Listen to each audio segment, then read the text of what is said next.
The UPSC CSE arena is an ever-evolving space where staying up to date becomes as crucial as maintaining a thorough preparation.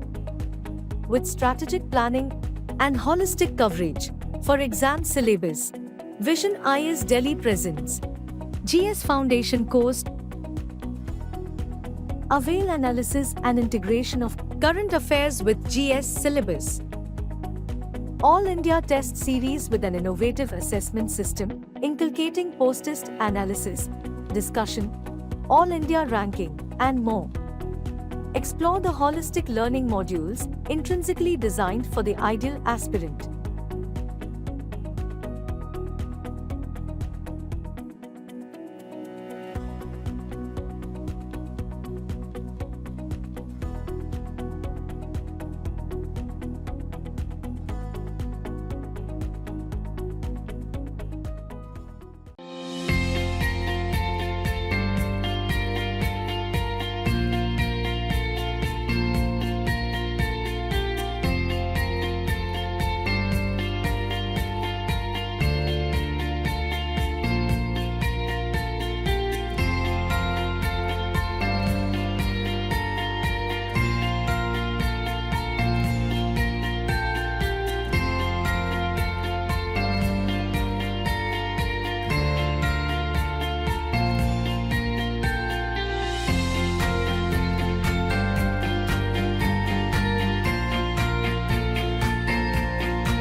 So let us look at this year's mains public administration question paper.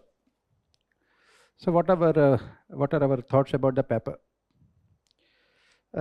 After a long period of time, what we have seen is a question paper which is more conventional, in the sense that all the questions are very direct questions, and they are also from most visible parts of our syllabus.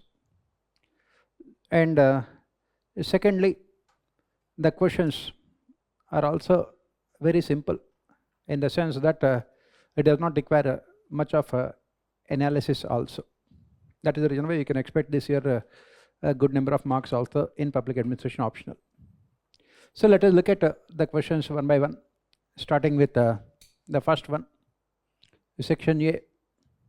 Politics administration dichotomy, a debate is still alive, comment. So what do we mean by this fact that politics administration dichotomy is still alive, comment? As we know, the discipline of public administration started with this politics administration dichotomy. Woodrow Wilson, the first administrative thinker to give this concept of a politics administration dichotomy, to give a separate identity to the discipline of public administration. He said that public administration is a completely different discipline compared to politics, and it should be having its own separate status also, independent status. Why did he say all those things? As we know, he said that the domain of politics is different from the domain of administration. Politics deals with formulating the constitutions. Politics deals with defining the relationship between the citizens and the state. Politics deals with policy formulation. Politics deal with electing the governments to positions of power. Whereas administration, its objective is only to implement the policies. And administrators are not elected by the people, they are selected by a recruitment agency. Administrators will be there permanently. They are part of what we call a permanent executive. And this politics administration dichotomy defined the discipline of public administration in the entire classical era. The entire classical era depends only on politics administration dichotomy. But later, with the criticism of this classical era, what we have seen is the criticism of this dichotomy also, especially with the emergence of NPA thinkers, new public administration thinkers. And also we have simultaneously the comparative public administration. They have criticized the fact that this politics and administration cannot be separated. This kind of distinction is artificial, and it cannot be done in a proper or sophisticated and systematic manner. And on the other hand, they promoted what is called coordination between politics and administration. That is what we say. Now, the question here is that with this background, we have to look at this question. Politics administration dichotomy debate is still alive. Is it still alive? It is alive, it will always be alive. It should always be alive also. Why? Why do we say that it is alive and it should always be alive? Why? Because any kind of nexus could impact the neutrality of bureaucracy. Any kind of nexus could impact the neutrality of bureaucracy. That is the reason why we say that this politics administration dichotomy is necessary for healthy functioning of a democracy. It is necessary for a healthy functioning of a democracy. Why? Because the role of a political executive is to formulate policies, whereas bureaucracy is to implement policies. There should not be any political domination of executive. There should not be any political domination of executive, which is what we call politicization of civil services. There should not be any administrative domination of politics, which Max Weber called it as a bureaucratization of polity. And that is the reason why even Second Administrative Reforms Commission also talks about these things, to make sure that this bureaucracy retains its independence, autonomy, impartiality, and neutrality. And that is the reason why we say that it is still alive. But at the same time, we say that there must be healthy coordination between politics and executive. Why? Because policy formulation and policy implementation cannot be separated. Both of them are part of the entire cycle of public policy. Bureaucracy is expected to provide unbiased, meritorious, rational suggestions to political executive. Once the political executive takes policy decisions, bureaucracy is expected to implement those decisions strictly according to rules and regulations.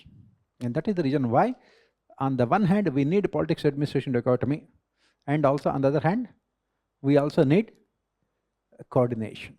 That is what you have to write. That is the reason why we say that it is alive. This politics administration dichotomy is alive. That's what we say.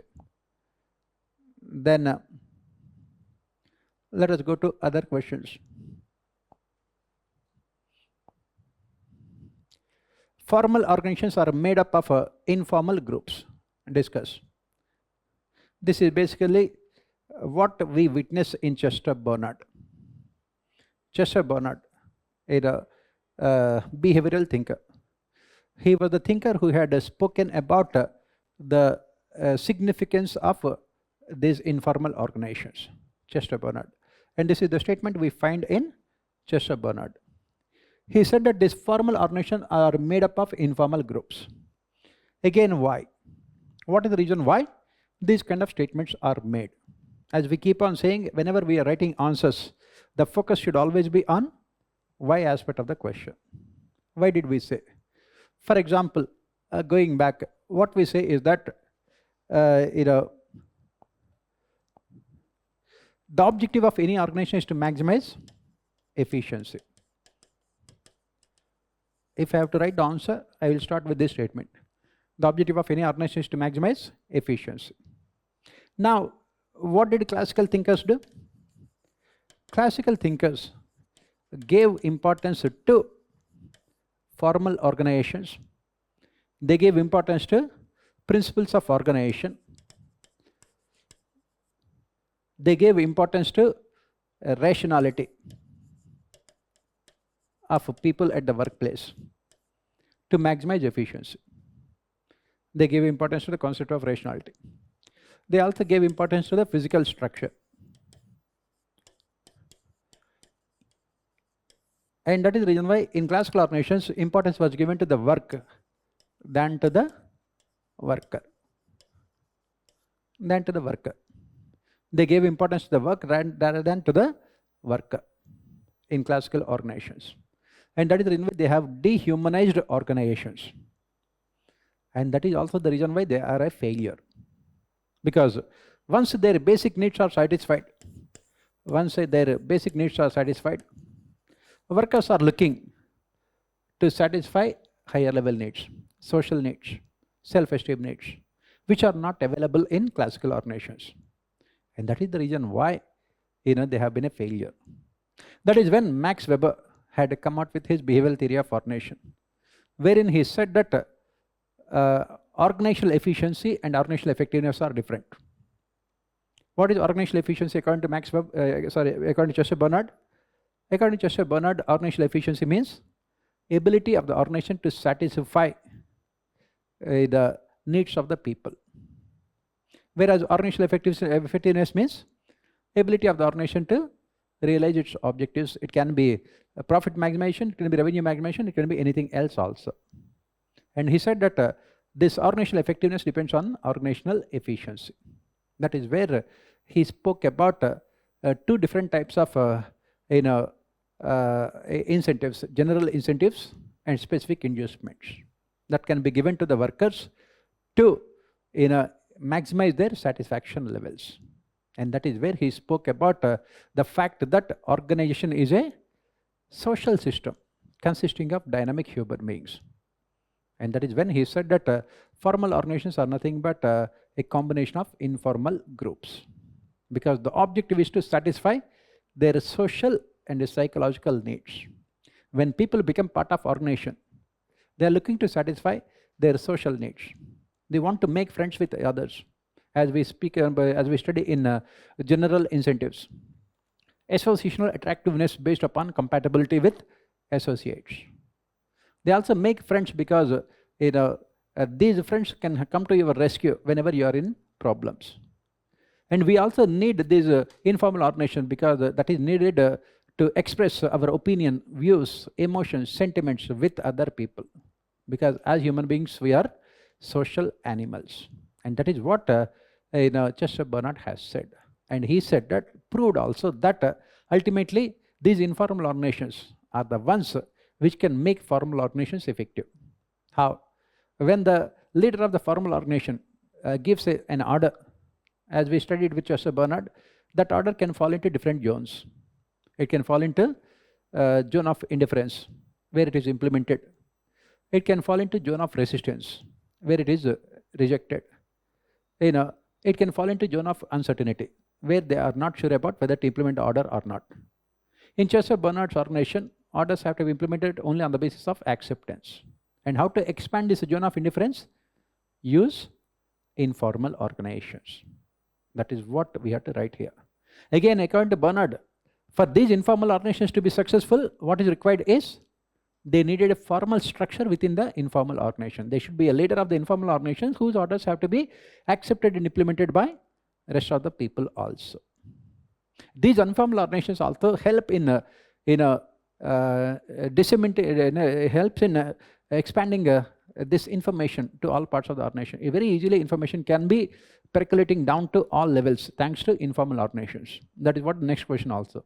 These informal organizations can also help in this what is called grapevine. Grapevine basically nothing but informal communication between the people working in the organization. It can help in spreading this information to all levels also. And according to Chester Bernard, this communication is the lifeblood of any organization. So you have to write this for this question. Next, going to the next question.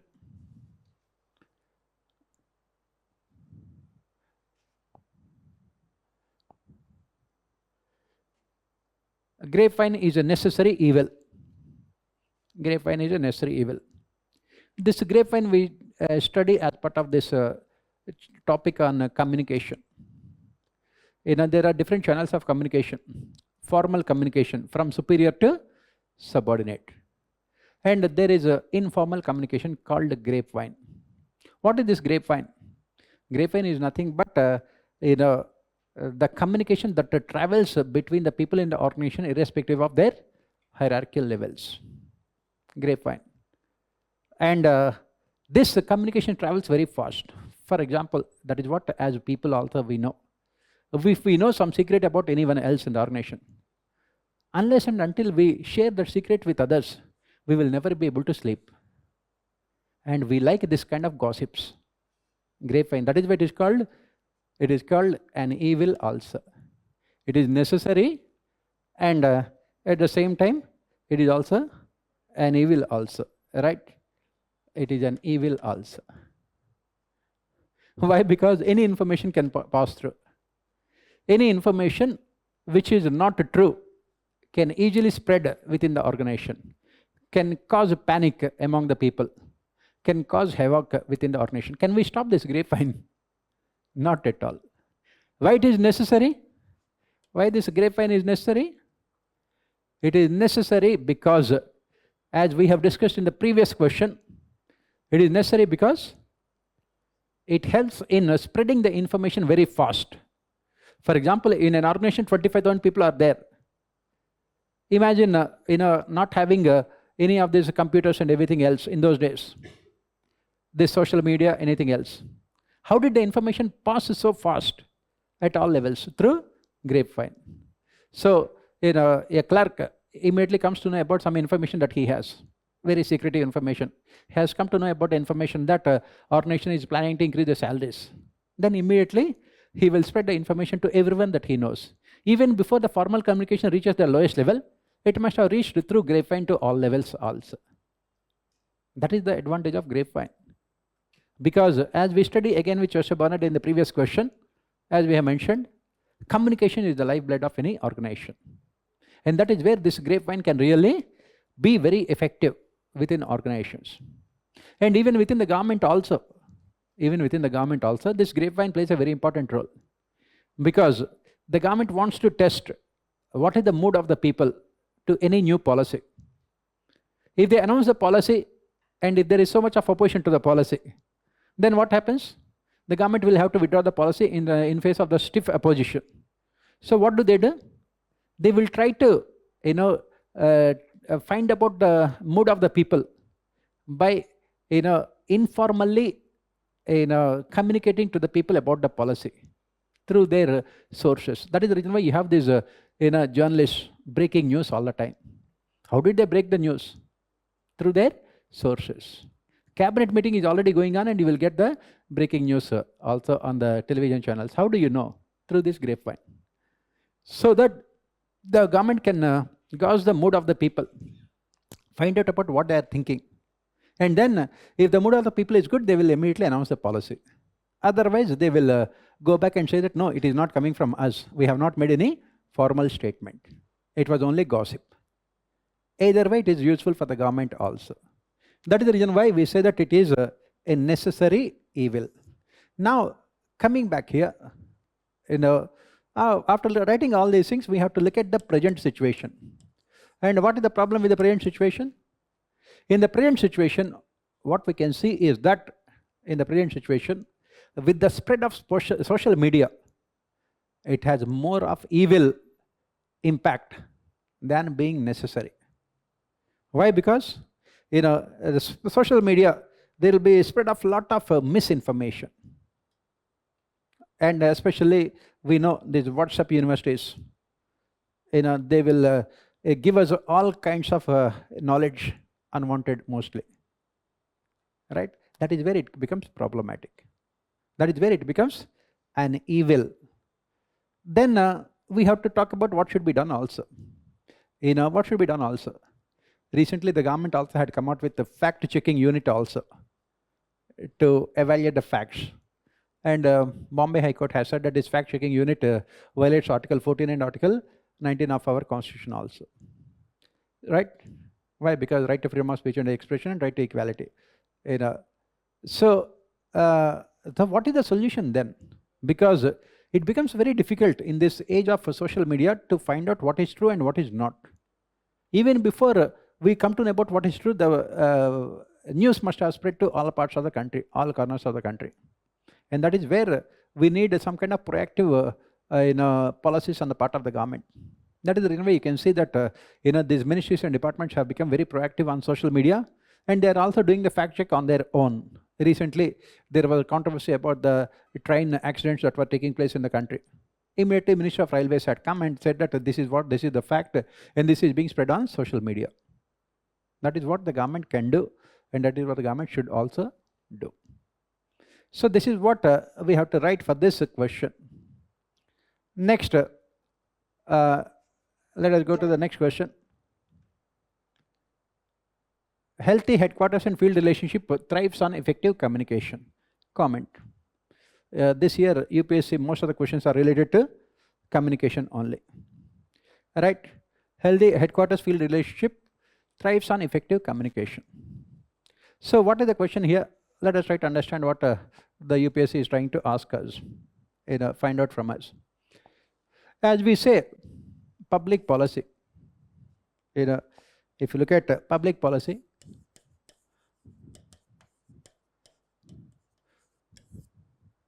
this public policy has two important parts: policy formulation and policy implementation. Policy formulation and policy implementation. Who will be responsible for formulating the policies? Secretariat organizations. Secretariat organizations. And who will be responsible for implementation? Line agencies, line departments, which are located at the field level. And these secretariat organizations are basically what we call headquarters. And these are all field agencies. Now, what is the problem here? The problem here is that there is no effective communication between headquarters and field organizations. There is no effective communication between. The question can be about headquarters and fields, but you should be answering from public policy perspective. What is the problem here? Those who are sitting in the secretariat headquarters, they formulate the policies on their own. Without getting the necessary inputs from the field agencies. One of the most important reasons why public policies in India is a failure, because we say that all the time, policies do not reflect ground level realities. Why? Because there is no proper feedback mechanism regarding the implementation of policies. There is no proper feedback mechanism. And tomorrow, when the policies are a failure, these headquarters will always blame line agencies. They say that those who are responsible for implementation do not have the necessary commitment. They would only focus on implementing rules and regulations, but not on realizing outcomes. They would have this colonial attitude and will not give importance to the people in the process of implementation. So the blame is always on the shoulders of those who are responsible for implementation. And what about these departments say? They say that the policies are formulated by the headquarters without consulting us. They never ask about the problems that we face. They never ask about the challenges that we face. They never ask about the hurdles that we face in implementation. Policies are formulated unilaterally by these headquarters without consulting the line agencies. There is no proper coordination. No inputs are provided. No inputs are sought. No policy evaluation review is done. Everything is done in a unilateral manner. And that is the reason why policies are a failure. And that is the reason why what we require is effective communication between headquarters and field agencies. And how this effective communication can be done? With the help of what we call MIS, Management Information Systems. These MIS, Management Information System, can provide the most important tool to ensure effective communication between the headquarters and the field organizations. How? Through MIS, the headquarters can get real-time, up-to-date information about the implementation of policies. They will also get through MIS the problems of the people at the ground level, again in a real time up to date information. They will also get continuous feedback and review of policies, so that it can result in better coordination between secretariat and this line departments, headquarters and field relationships. And that is what you have to write for this question, right? You can give the example here from Indian administration. For example, in our Prime Minister's office, as we discussed also, there is a supercomputer in PMO that would track the implementation of all the flagship schemes of the government. And it will be getting real-time up-to-date information through MIS from each and every district about the implementation of the programs, who are the beneficiaries, whether they are receiving the benefits or not. We have this geo-tagging of assets also at the field level, so that have they been properly utilized or not, so that tomorrow there will not be any conflict between the headquarters and field agencies. That is what you have to write for this question. Next,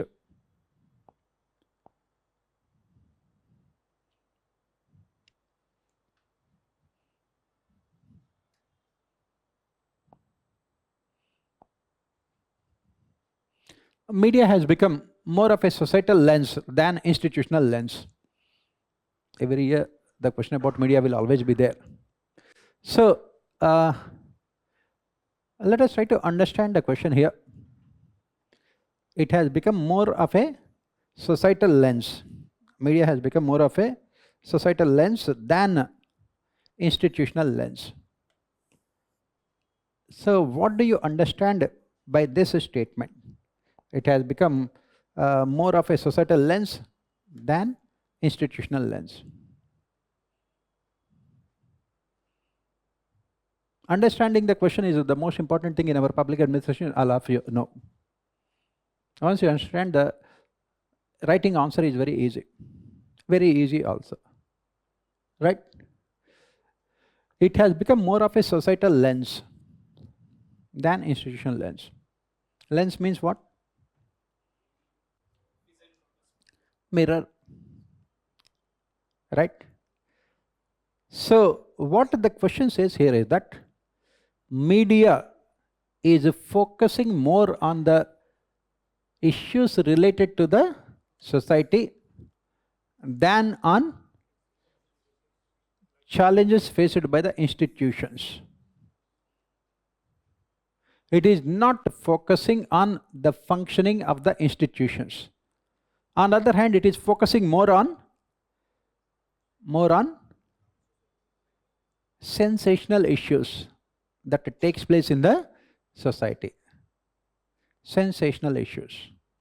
Basically, the question here is that media has completely shifted its focus from discussing the problems and the institutions that the country has.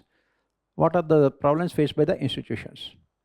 And it is focusing more on the private lives of individuals to look for what you call TRPs. TRPs.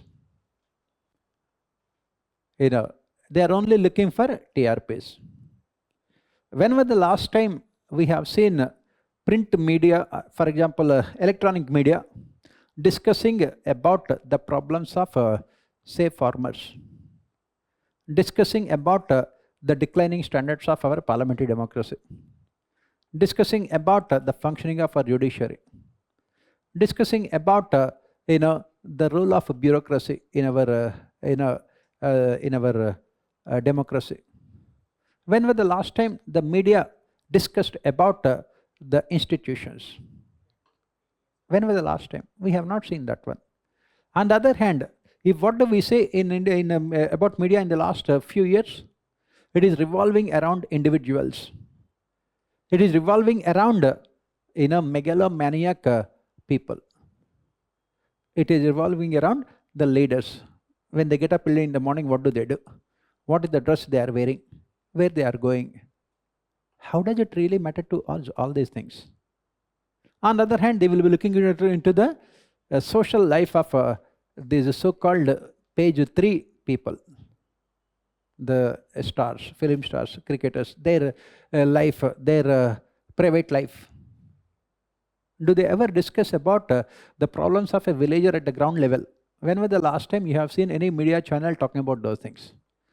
Do they ever talk about this problems related to safety and security? Do they ever discuss about the problems related to corruption? That is about the institutions. Do they ever discuss about the problems of, say, politicization of crime and criminalization of politics? Most of the time, they only look at the peripheral things, insignificant things. They are giving only importance to sensationalism. Because if they discuss the real problems faced by the people, they will not get, they will not attract TRPs. On the other hand, they will take about a Bollywood celebrity marrying 4th time, and then you will have almost 1 week, and or India's richest businessman conducting the marriage of his son. Media will be there for 1 month discussing about what are the dresses people are wearing, why they are wearing dresses. They will be discussing all those things. That is the thing. So now there is no difference between page 3 and page 1. Page 3 has become page 1. That is what the question says. It says that it has become more of a societal lens than institutional lens. They are never discussing the real issues. They never discuss about farmer suicides. They never discuss about the problems of industrial workers. They never discuss about environmental degradation. They never discuss about high levels of pollution. They never discuss about declining standards of our parliamentary democracy. They never discuss about dominance of charismatic persons over institutions. Because those are things which will not give them any TRPs. Another problem here is that most of this media now is controlled by business corporates. And these corporates have their own selfish interest. They are not in a position to keep themselves safely away from the state. Whoever is in the position of power in the state, they needed badly the assistance of this state to expand their business activities. Automatically media loses its what is called unbiasedness and impartiality. And after writing all these things, what is the solution? We have a National Broadcasting Authority is there. But again, they are not that much effective. Ultimately, we have to create awareness among the people only. We have to write idealistic solutions, create awareness among the people, so that they can reject this kind of highly partial, biased, sensational, TRP-driven media. That is what you have to write. But will the people ever reject those kind of things? Because they like gossips. That's what we have discussed in the previous question also. Right, now let us move on to the next question. McGregor's theory X and theory Y provide insights into human motivation at workplace differently. Examine in detail. Again, a very straightforward question. I said after a long period of time, UPSC is asking very straightforward questions. What did Douglas McGregor has said? Douglas McGregor had come out with his theory X and theory Y. What is this theory X? According to Douglas McGregor, theory X manager makes the assumption that workers do not like to work at all. He makes the assumption that given a choice between work and leisure, workers always prefer leisure to work. He also makes the assumption that workers are not highly motivated, and they give more importance to security needs than self-actualization needs. That means for them, safety at a workplace, security at workplace, regular salary is more than enough than looking for self-esteem or self-actualization. And since they do not want to work, they prefer to be directed, controlled and regulated by the superiors. That is what a theory X manager says. Basically, theory X talks about the workers who are mostly at the lowest level in the organizations, who prefers security, who prefers control, who prefers to be guided by others, who does not want to take any responsibility, because their manager above them will take responsibility for their actions. And in the process, what do? These workers are willing to sacrifice their independence for security. They are willing to sacrifice their autonomy for absence of accountability. Because who will take accountability for their actions? The managers. This is one type of, one set of workers. Their motivation levels are completely different. And this is what we find in most of the organizations. Please remember, theory X is as equally important as theory Y. Different sets of motivation. As I said, rickshaw puller is there. What is he looking for? Is he looking for self-actualization? For him, getting the food for the day is a self-actualization. He is looking for safety and security. That is the reason why theory X. That is the reason why organizations mostly follow theory X. On the other hand, if you look at the theory Y manager, he makes the assumption that workers are intelligent, they are capable, they are responsible, and they treat work as same as pleasure. McGregor gave the example of cricket in United Kingdom. This county cricket. A cricketer is there, a professional cricketer is there. When he is playing the game, is he working or is he playing or is he enjoying? Is he working or is he playing? Is he working or is he playing? That is what he said. For these type of workers, work is as the same as pleasure. That is what McGregor has said. And that is the reason why they want more responsibilities. They get more satisfaction if they are given more responsibilities. And then they are looking for self-esteem. And they are also looking for self-actualization. What is self-actualization? Basically, getting the maximum amount of happiness from the work that you are performing.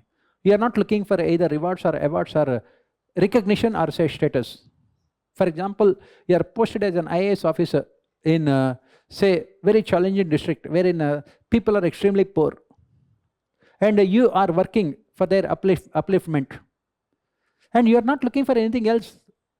If you see the happiness on the faces of the people, that gives you more happiness. That is what is called self-actualization. You are not looking for rewards or recognition or awards or promotions or posting, nothing else. That is what theory Y. That is the reason why organizations need both theory X and theory Y. Those organizations which give only importance to theory Y have collapsed. A Digital Equipment Corporation had implemented this theory Y, participative management, saying that workers are intelligent, capable and responsible. If that is the case, all of them should be working at the same level. There should not be any hierarchy. What is the difference between an IAS officer and class 4 employee? IAS officer has taken one of the most toughest examinations. He has more intelligence, more knowledge, more capability. Can you equate an IAS officer to a class 4 employee, saying that their intelligence and capabilities are equally distributed in the organization? That is what the theory Y says. Theory Y says that intelligence, capability, skills, knowledge are equally distributed between the employees working in the organization irrespective of their hierarchical levels. Is it the case? Obviously not. That is the reason why theory Y can be a failure. That is the reason why the organizations which have adopted theory Y blindly completely collapsed. Like in the case of Digital Equipment Corporation in America. That is the reason why both of them are equally needed, because both of them talk about different types of motivation. This is what we have to write for this question.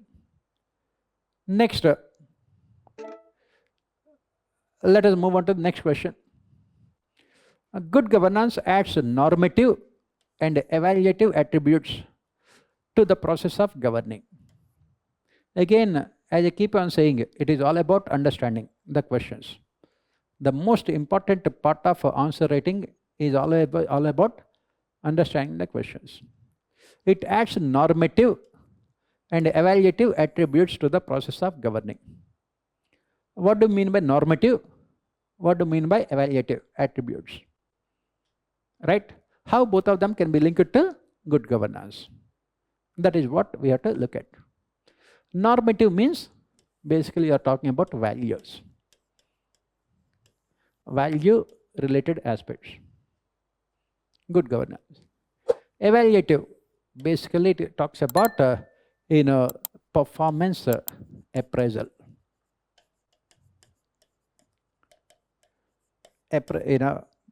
Performance appraisal. So what the question says is that good governance adds normative and evaluative attributes to the process of governing. So if this is the case, how do I start my answer with? I will say that governance includes the process of taking decisions and implementing those decisions. Governance means process of taking decisions and implementing those decisions. It means creating the institutions and ensuring that those institutions function in an effective manner. And the thing here is that this governance can be either good or it can be bad. Governance is a neutral term. It can be either good or it can be bad. Bad governance means what? Corruption, secrecy, absence of accountability, dictatorial decision making, absence of rule of law, all of them. So when countries around the world had taken loans from IMF and World Bank, especially World Bank, and they were supposed to utilize those loans for their growth and development, which they did not. Because of bad governance in the functioning of their political and administrative systems. That was the reason why what World Bank has done in 1992, it had come out with the concept called good governance. Why? This is the first reason. To make governance more value-based. To make governance more value-based. As I said, governance is a neutral term. It does not indicate either good governance or bad governance. The objective of good governance is to make governance more value-based.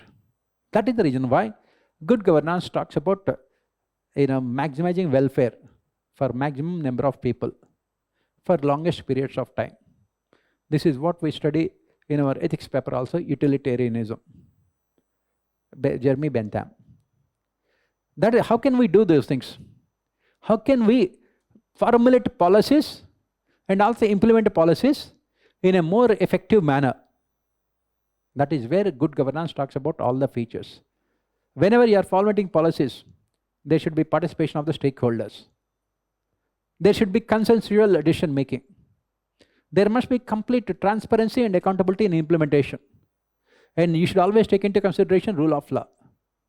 And when you are implementing policies, you must always ensure that there is economy and efficiency. You are ensuring optimum utilization of resources, because a country like India, wherein the resources are extremely limited, we need this economy and efficiency. And good governance value again, how? Inclusiveness and equity. What is the point of having rapid economic growth when it is not benefiting the people? What is the point of having rapid economic growth when it is not benefiting the people? When rich people become richer and poor people poorer, that kind of growth is not what we are looking for. That is the reason why we talk about inclusiveness and equity. And ultimately, the government should always respond to the needs and demands of the people. That's why good governance also talks about responsiveness. And then evaluative, whether all these features that we have mentioned are there in our administrative systems or not. Whether there is transparency or not. Whether there is accountability or not. Whether the decisions are based on consensus or not. Whether we are providing opportunities for the various stakeholders to participate in the decision-making process or not. That is what we say. What is the point of talking about values unless and until they are implemented at the ground level? That is the reason why all these reforms always have this evaluative e-governance, right to information, citizen charters, social audits, public-private partnerships, regulatory authorities, all of them have this evaluative mechanisms, whether they have been successful or not. And that is the reason why, this good governance, adds these two important dimensions to the process of governing. Next,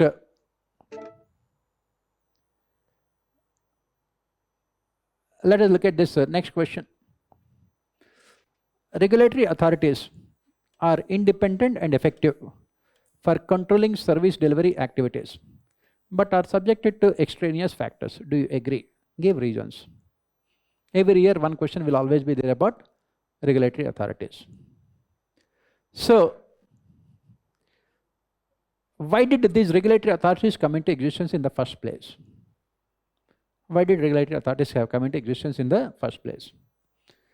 As we discussed, in 1980s, America had opted for NPM state, New Public Management state, wherein as part of this NPM, there was a complete end to the monopoly of the state in service delivery mechanisms. As part of public choice theory, people were given choices in terms of private sector.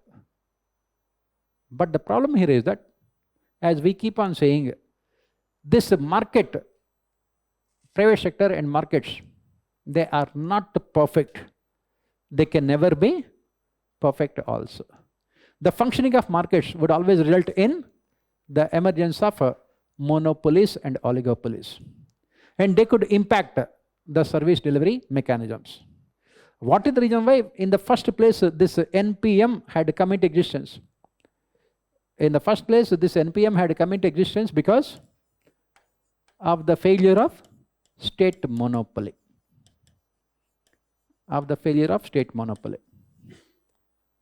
Right? If you are giving complete freedom to the markets, then what happens? If you are giving complete freedom to the markets, what happens? The functioning of markets would again result in monopoly of markets, because markets are not perfect and can never be perfect. If markets have this monopoly, what happens? Again, ultimately it is the people who suffer the most. As we discussed, this is what exactly happened in United Kingdom also. In the name of these public-private partnerships, what they have done? They have replaced public sector monopoly with private sector monopoly, which ultimately impacted the people. And that is the reason why we need these regulatory authorities. And they are what we call them as independent regulatory authorities, because in a neoliberal state, the government cannot be expected to directly control the functioning of markets.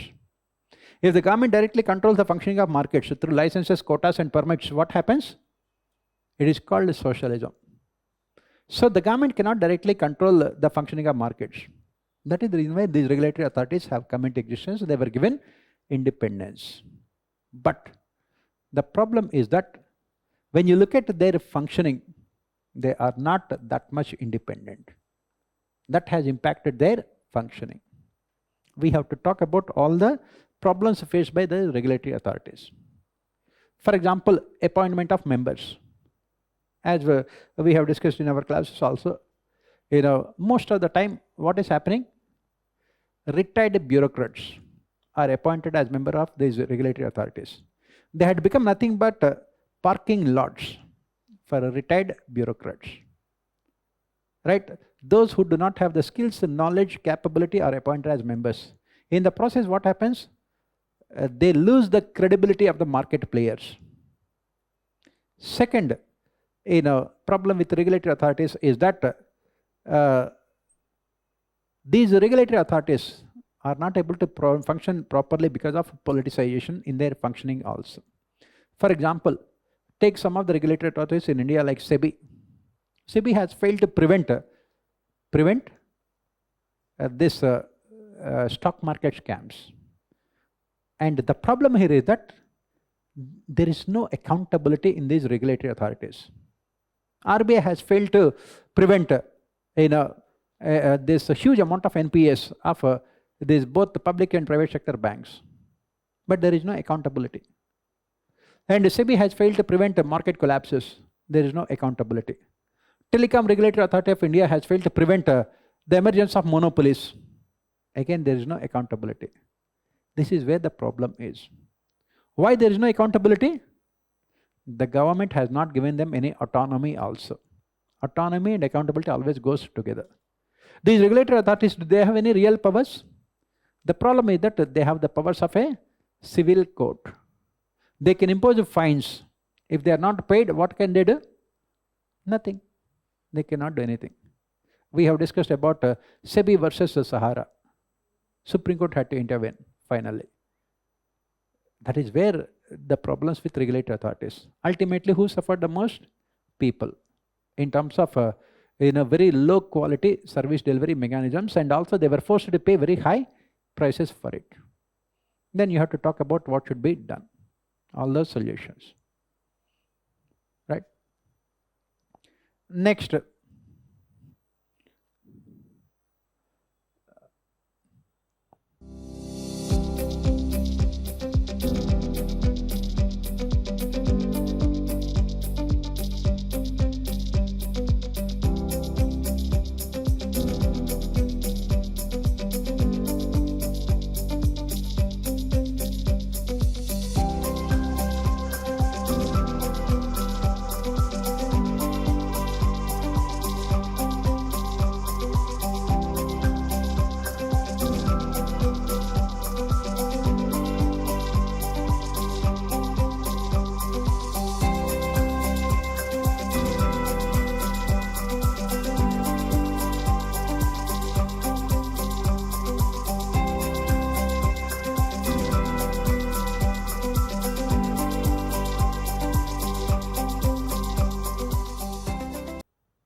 Strengthening social audit through appropriate ways will promote inclusive government. Comment. Please remember, these topics, all these topics that we are discussing now are repeated in your Indian administration also. All these topics are there in both Paper-1 and Indian administration. The question says that strengthening social audit through appropriate ways will promote inclusive government. Right? So what do we write here for this question? Very straightforward question. So what do we say here? What we say here is that after 1991, as part of structural reforms, India had opted for citizen-centric administration. We have implemented structural reforms like 73rd and 74th amendments.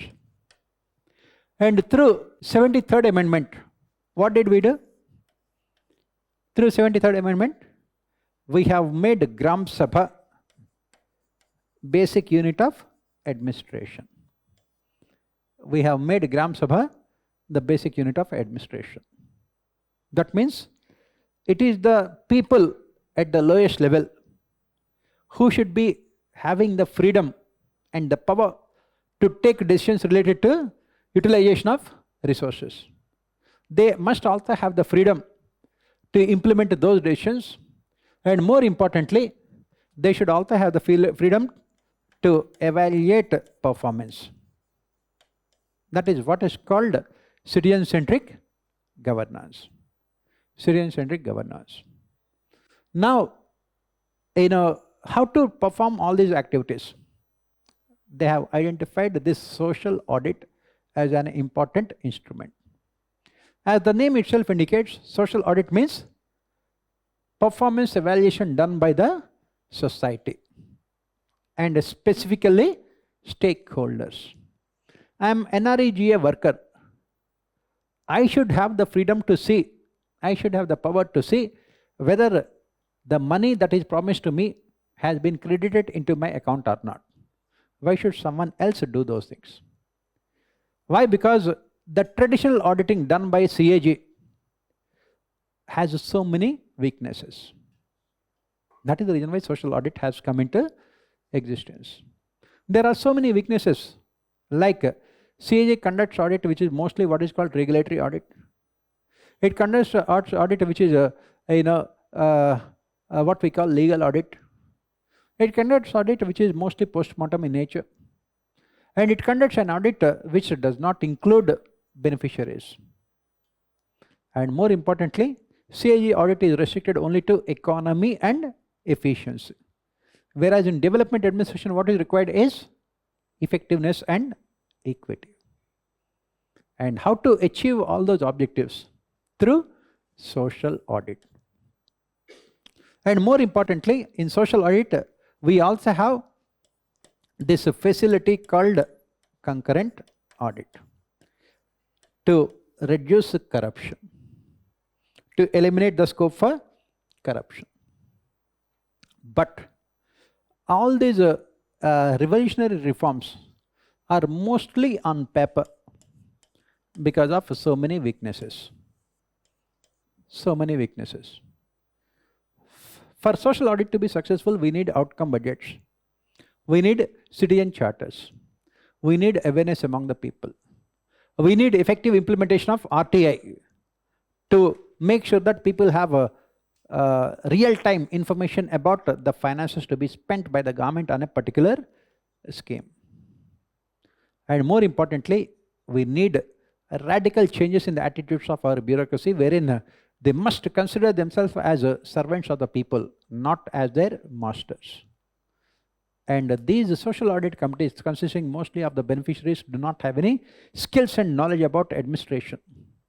It becomes almost impossible for them to evaluate the performance. All these problems made sure that this social audit has remained only on paper.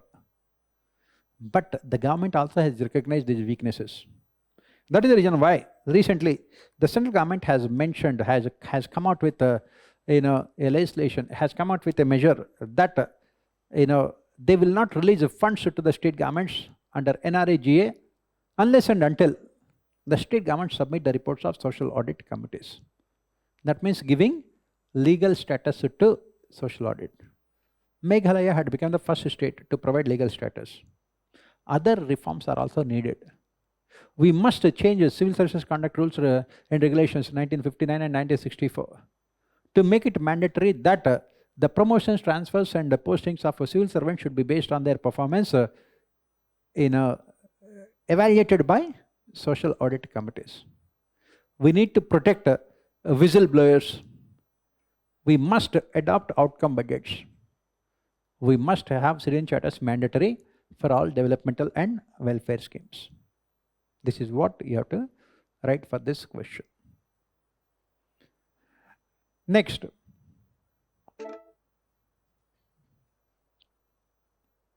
the development of administrative law in a welfare state has made administrative tribunals a necessity. What do we say here? What we say here is that this administrative law is the outcome of a welfare state. It is the outcome of a welfare state. Why?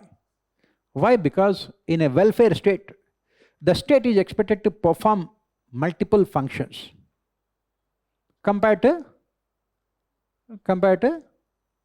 what kind of a state? Laissez-faire state. In a laissez-faire state, the state is performing only simple functions like maintenance of law and order and generation of revenue. Rest of all other activities will be performed only by the private sector.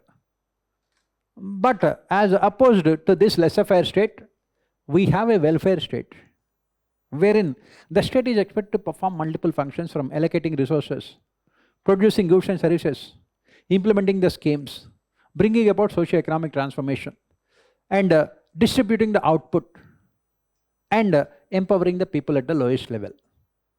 To perform all these functions, bureaucracy needed more powers. And how do the bureaucracy get all those powers? Through administrative law. It is the administrative law that defines the powers, functions, responsibilities, privileges, and also the limitations on power of bureaucracy. It is the administrative law. And what is the problem here? As we study all the time, the problem here is that power corrupts and absolute power corrupts absolutely. Right? So what is the issue here?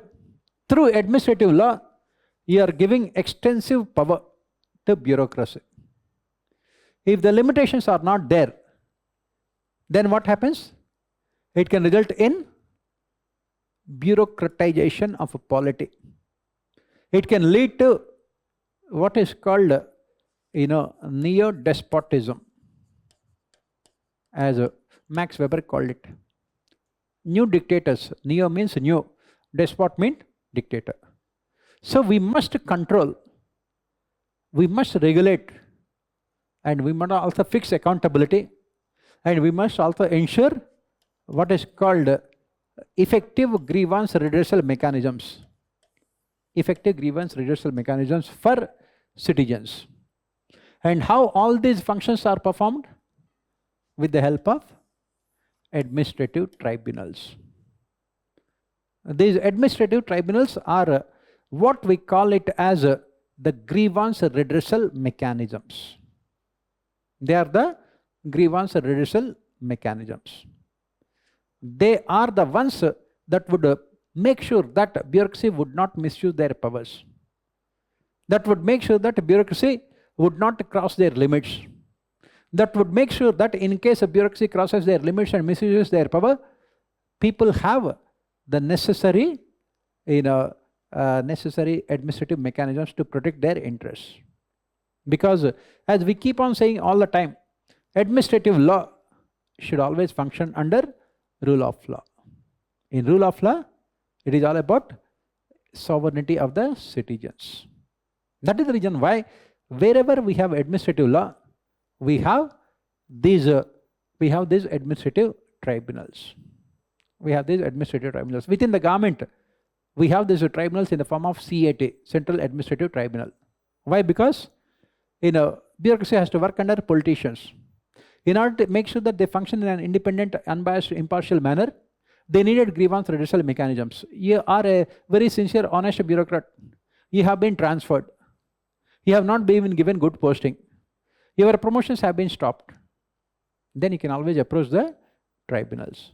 Similarly, outside bureaucracy, we have these grievance redressal mechanisms, these tribunals. We have these tribunals like National Grain Tribunal. We have these tribunals like this National Commission for Women. Then we have these tribunals like NHRC, National Human Rights Commission. Because police can easily commit many crimes. We need to protect the rights of citizens from exploitation by law enforcement agencies. That is the reason why we need these administrative tribunals. That is why the more the expansion of administrative law, the more the need for these tribunals. But unfortunately, these tribunals are not effective. As part of your answer, towards the end, you have to talk about what are the major problems of these tribunals and also some solutions. They are not effective because executive does not want them to be effective. They do not have any real powers. For example, something like NHRC does not have any separate investigative mechanism of their own. For example, police have committed crimes. NHRC is investigating the crime against the police. And NHRC will have to request the same police to assist in investigations. That is where the problem. And their recommendations are only advisory in nature. That is where the problem is. Next, ineffectiveness of legislature control over administration can stem from various factors. Hence, in ensuring effectiveness, a comprehensive approach is the need of the hour. In fact, in our test series, I have given most of these questions also. The same question I have given, legislature control over administration. So, the question says, ineffectiveness of legislative control over administration can stem from various factors. Hence, ensuring effective effectiveness as a comprehensive approach is the need of the hour. Now, how can the legislature control administration? How can the legislature control administration? There are three ways that legislature can control administration. General control.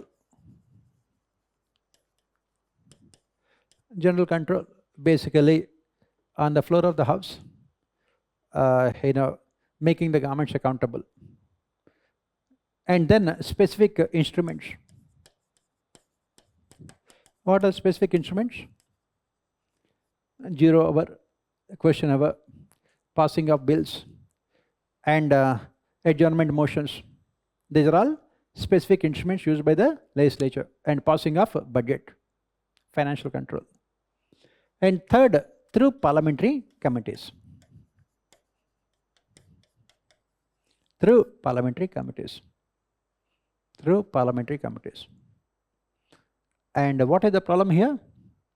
All of them have not been effective, because they cannot exercise general control, because legislature can exercise general control over administration only when parliament meets. The number of days parliament is meeting coming down drastically. And these specific instruments again are not effective. Why? Because the executive uses its majority on the floor of the house to silence the opposition. Legislature has become nothing but an extension of executive. Bills are passed without any discussion or debate.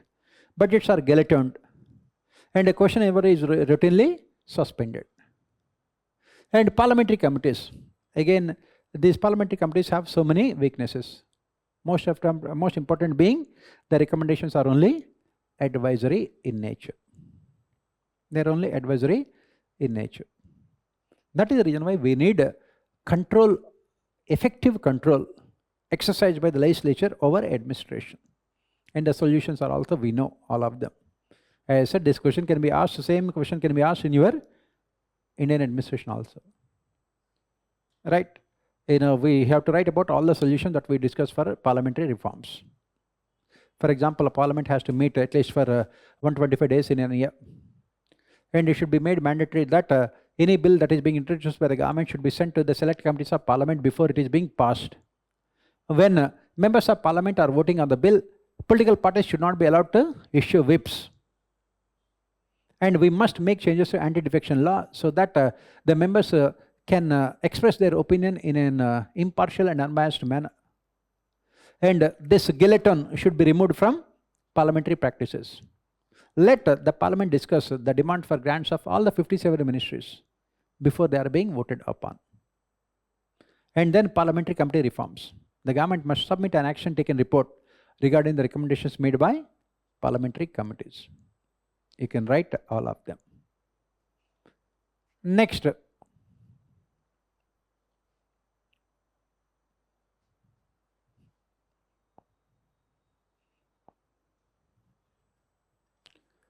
let us come to the fourth question. ERG theory of motivation attempts to reconceptualize the theory of hierarchy of needs. I'll refer first ERG theory of motivation. I remember we had discussed all these things in the class also. So, what is this ERG theory of motivation that we talk about?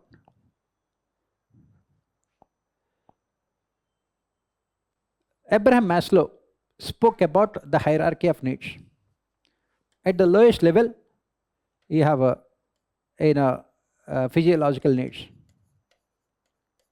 What we call it them as basic needs. Above that, security needs. Then social needs. Then self-esteem needs. And finally, self-actualization needs. This is hierarchy of needs given by Abraham Maslow. So what did Maslow say here? Maslow has said that when people are working, they are working to satisfy one particular need at a point of time. Next thing he also said is that a satisfied need would stop acting as a motivator. And he also said that people are more unconscious than conscious about this hierarchy of needs. And he also said that, this hierarchy of needs is that what really motivates the people to work also. This is basically a psychological theory of motivation given by Maslow. And there are so many other thinkers who have expanded this psychological theory of motivation and applied it to organizations with thinkers like Frederick Herzberg, Chris Argyris, Douglas McGregor. All of them have used his hierarchy of needs. That is the reason why we say Abraham Maslow as the father of motivational theories. This Alderfer also has done the same thing. He has taken this hierarchy of needs and came out with his own ERG theory. ERG theory means existence. Existence means these two needs. Existence means these two needs. Then relatedness. That means social needs. People always feel the need to relate to others. Then growth needs. Self-esteem and self-actualization. Growth needs means self-esteem and self-actualization. In what way this ERG theory is different from Maslow's theory of hierarchy of needs? Because of the assumptions. According to Alderfer, what did he say? He said that he was not convinced about the assumptions of Maslow's theory. He said that when people are working, they are working to satisfy more than one particular need at a point of time. That means at the same time you are working to satisfy, it can be existence needs and related needs or even growth needs also. I said when you are preparing for UPSC, you are working to satisfy all these needs. Physiological needs, definitely. Security needs, you want security. Social needs, automatically you will have more friends. Success always has many fathers. Self-esteem needs, obviously you will get a lot of recognition. And self-actualization needs, you want to work for the society. So this is what Alderfer also has said. He said that he did not agree with Maslow that when people work, they work only to satisfy one particular need. And next thing Alderfer has said is that Maslow has said that once a need is satisfied, it would it would stop acting as a motivator. What does it mean? If your self-esteem needs are satisfied, you are working only to satisfy self-actualization needs. This was also not accepted by Alderfer. He said that when people realize that it is not possible for them to satisfy higher level needs, they will again come back to the lower levels and they keep on working to satisfy lower level needs only. I gave you the example. For example, take the case of our Prime Minister. He has been in power for the last 23 years, continuously. Still, why is he working? If it is working, he should be for self-actualization because his self-esteem needs are satisfied. But he is working, why? To stay in power. Why? Because you realize that it is not possible for you to satisfy self-actualization needs.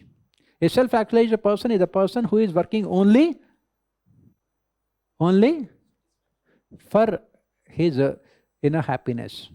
That means he finds happiness in the work that he is performing. And he is not looking for either rewards or awards or recognition or money or position or status.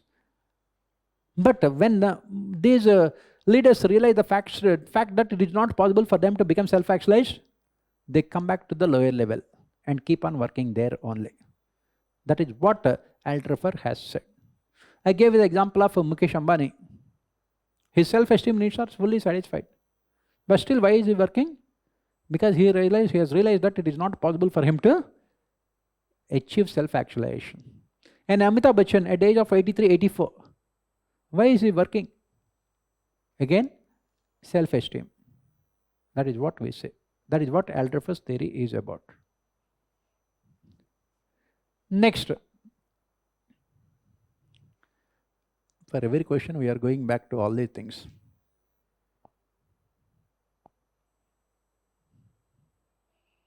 Next, this is a very easy question.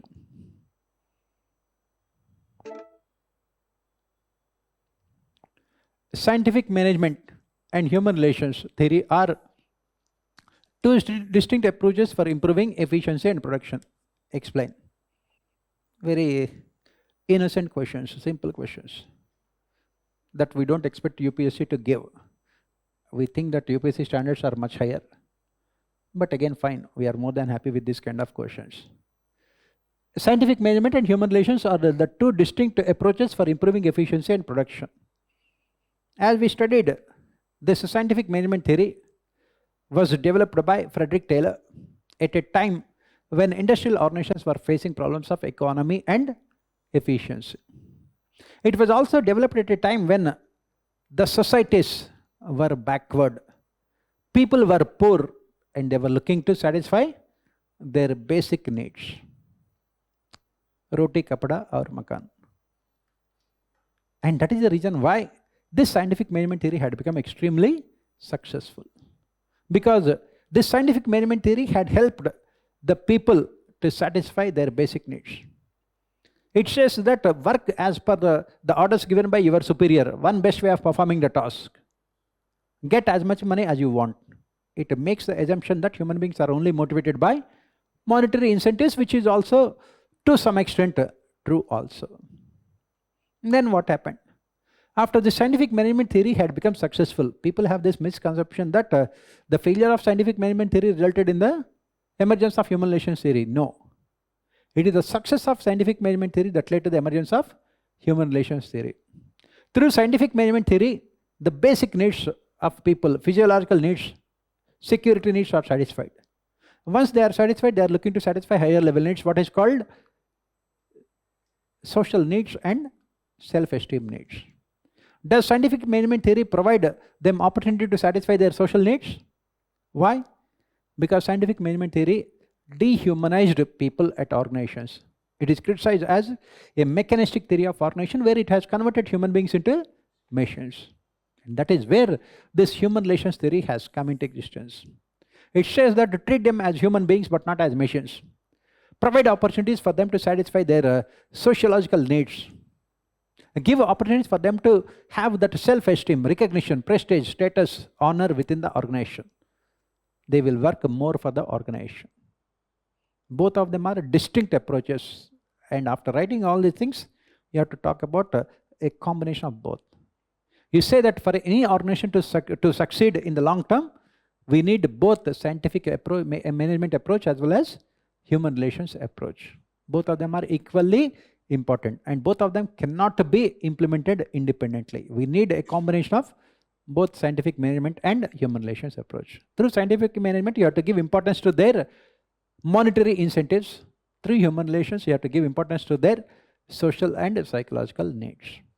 That is what you have to write for this question. Very simple, straightforward question. Next, new public governance, an emerging paradigm, is contrasted with the market-based approach of NPM. Again, I have given the same question in our test race just before the mains examination. Same question I have given. NPG, an emerging paradigm, is contrasted with the market-based approach of NPM. So what is the problem with NPM? The problem with NPM is that in NPM, the government considers itself as a service provider and will be treating people as customers.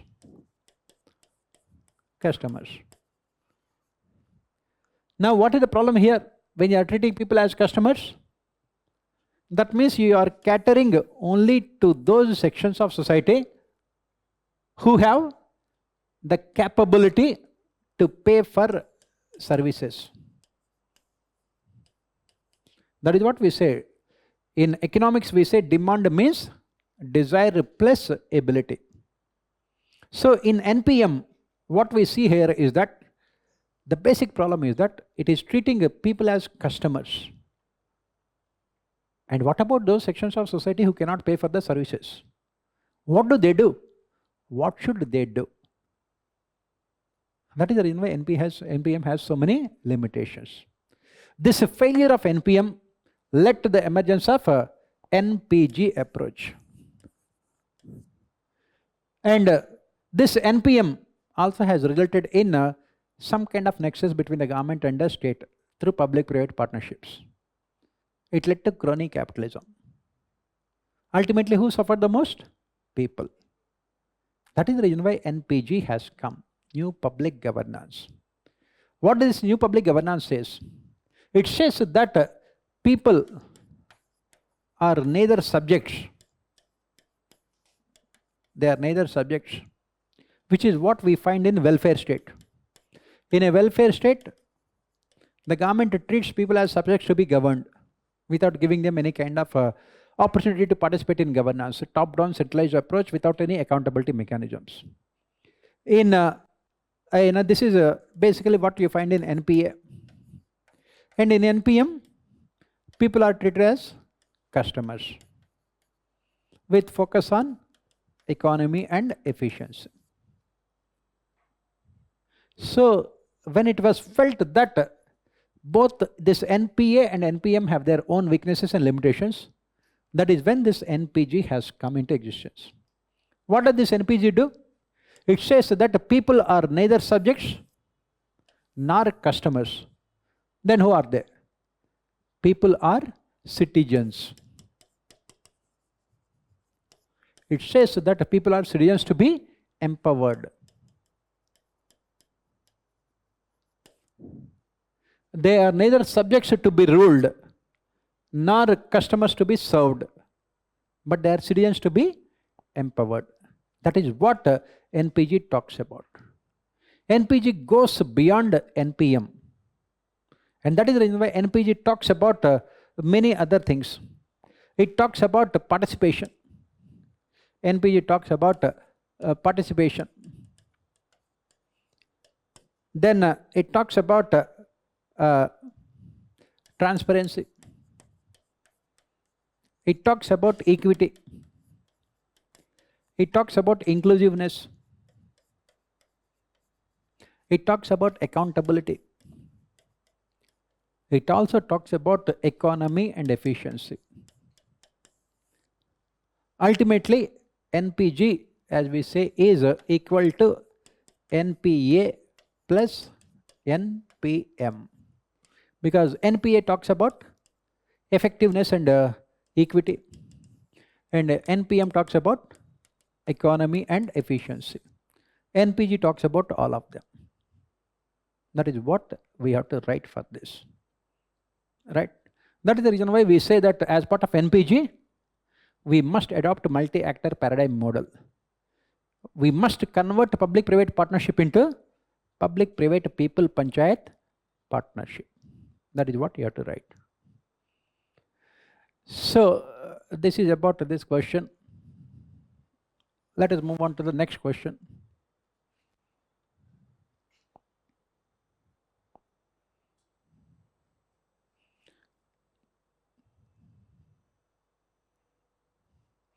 Again, the questions are very simple. Come to the section B, fifth question, A part. Anti-development thesis is a critical perspective on traditional developmental models. It is a critical perspective on traditional developmental models. Again, go back to what we have discussed about anti-development thesis. What we have mentioned is that this anti-development thesis has come into existence. It has come into existence because of the failure of Western developmental models. These Western developmental models have been imposed on developing countries as part of loan and aid conditionalities, especially from 1950s onwards. From 1950s to 1990s, they spoke about public sector dominance, bureaucracy-centric development, centralized top-down approach to administration, investment in heavy and large-scale industries. When this model was a failure, then what happened? Western countries had come out with other model called market-based approach, neoliberalism, wherein they said that the government must cut down its expenditure. It must focus on treating people as customers. It must close down its public sector enterprises loss making. It must reduce its subsidies. And it must open up its economy to the rest of the world, called globalization. And this was criticized by anti-development thesis thinkers. They said that these Western development models did not take into consideration the ecological context. For example, if you look at the Western countries, United Kingdom and most of these West European countries and North American countries, they had opted for this investment-led growth, and they invested in heavy and large-scale industries. What were the advantages they have at that point of time? They had at that point of time in 1750s, 1850s and 1900s, they had a supply of ready-made this raw material from the colonies that they were governing. The best thing that had happened to United Kingdom was when Industrial Revolution, the first phase took place, 1750s.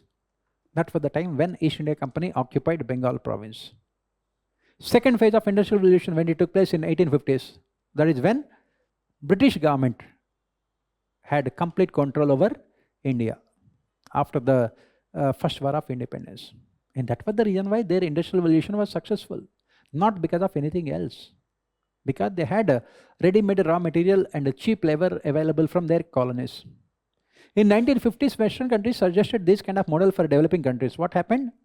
As Ginner Meadall has spoken about, it only led to dependency theory. These third world countries are dependent on the Western countries for technology, for finances, for manpower, for raw material, everything. It only resulted in anti-development. On the other hand, from 1990s onwards, when they were asked to opt for LPG, globalization, this globalization, as we say, has only resulted in Americanization. It was not a true globalization.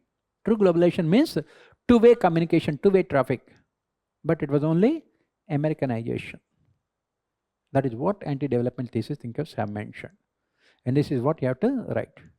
And after writing all these things as part of conclusion, you have to say that some of the arguments given by anti-development thesis thinkers are not true empirically. Countries like India, which have adopted the development model between 1950s and 1990s, had seen rapid progress in terms of infrastructure. Similarly, after India opted for LPG, India had become almost the third largest country in the world in terms of GDP. So we don't agree with all those criticisms. That is what you have to write as part of your conclusion. Next,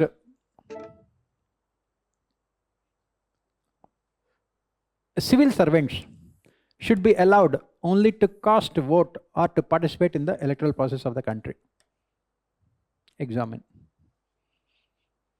Again, these are the things which you study in your paper 2, also same thing.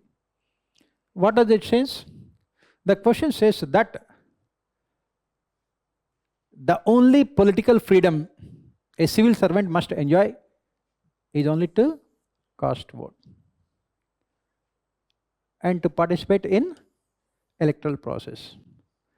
Beyond that, they should not have any political freedoms.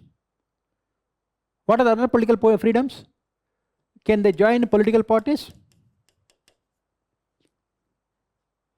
Can they, during the time of elections, can they canvass for political parties?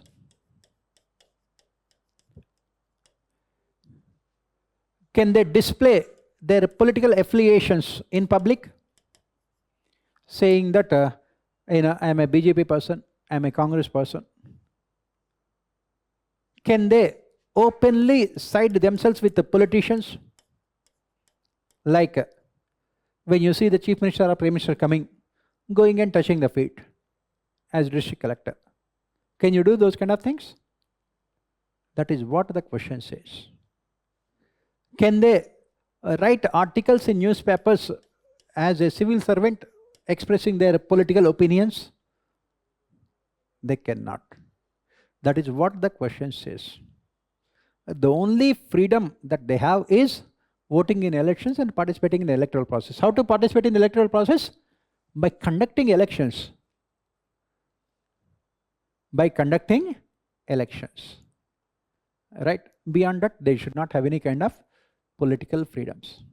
As a district collector, you can give permission for political parties in the district to have public meetings.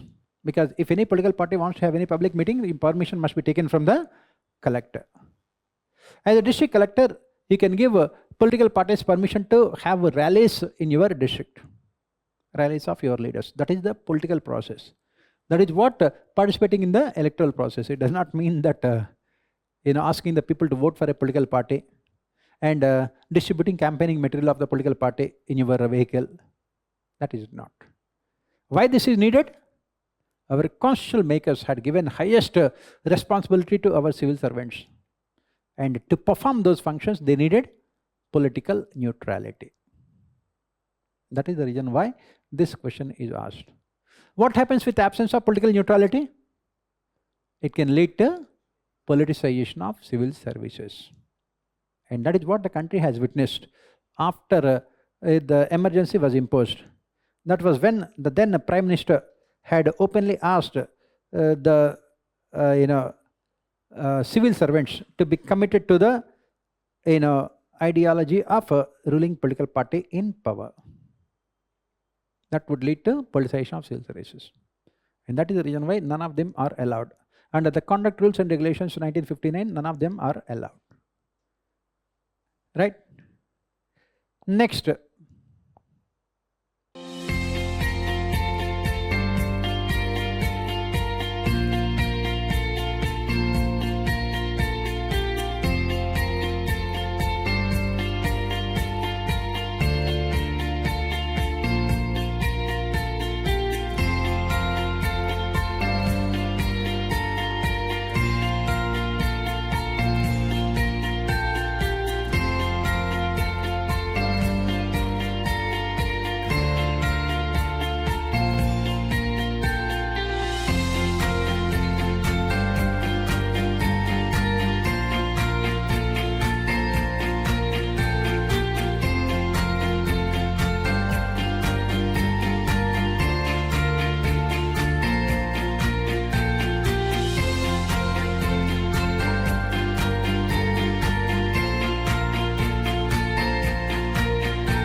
Let us come to the next question. Critical path method is a project management technique used to plan and manage projects effectively. Again, this is also a very straightforward question. Why do we need this critical path method? Why do we need critical path method? It is needed for projects having long gestation periods, especially in infrastructure sector, transportation, communication, irrigation. Why? Because through critical path method, what you are doing, you are taking into consideration two important factors. What are they? Those factors over which you have control, and those factors which are unknown, over which you don't have any control. The factors which you have control, you can get money, finances, you can get raw material, you can have labor. These are the things which you have control. Unknown, global economic conditions. For example, right now a war is going on in Middle East, so you will not be able to have supply of machinery or anything else. Then policies of the government can change the policies. Then civil society movements, people's movements. Then judiciary, and then law and order problems, over which they don't have any control. So what do you do as part of this critical path method? As part of critical path method, you are coming out with the path of the project.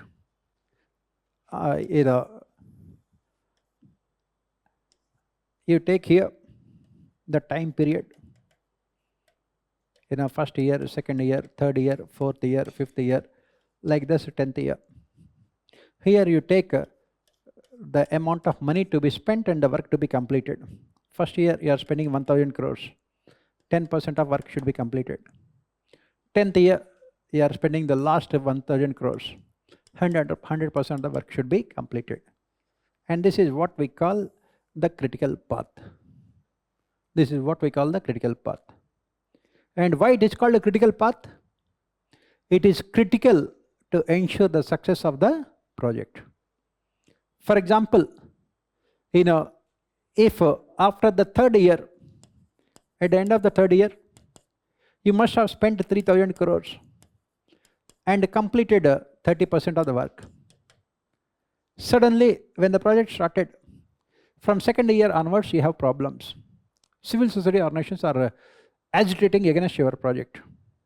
At the end of the third year, you could spend only 1,500 crores and you could complete only 15% of the project work. It means that the project would take more than 10 years. If it takes more than 10 years, automatically the cost also would go up. Then the project would become unviable. That is when you have to take a decision. You have to take a decision that whatever the amount of money you have spent here will be treated as sunk cost and stop the project, because if you continue with the project more, it would lead to failure also. That is the reason why CPM becomes very important. On the other hand, take the other case. At the end of the third year, you are very efficient because all the unfavorable conditions turn out to be favorable for you. At the end of the third year, you could spend 4,500 crores and you have completed 50% of work also. Then instead of 10 years, you can complete the project in 6 years, 7 years also. That is why it is called the critical path method. And this is what you have to write for this question.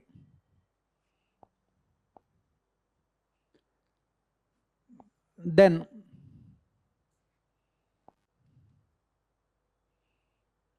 let us move to the next question.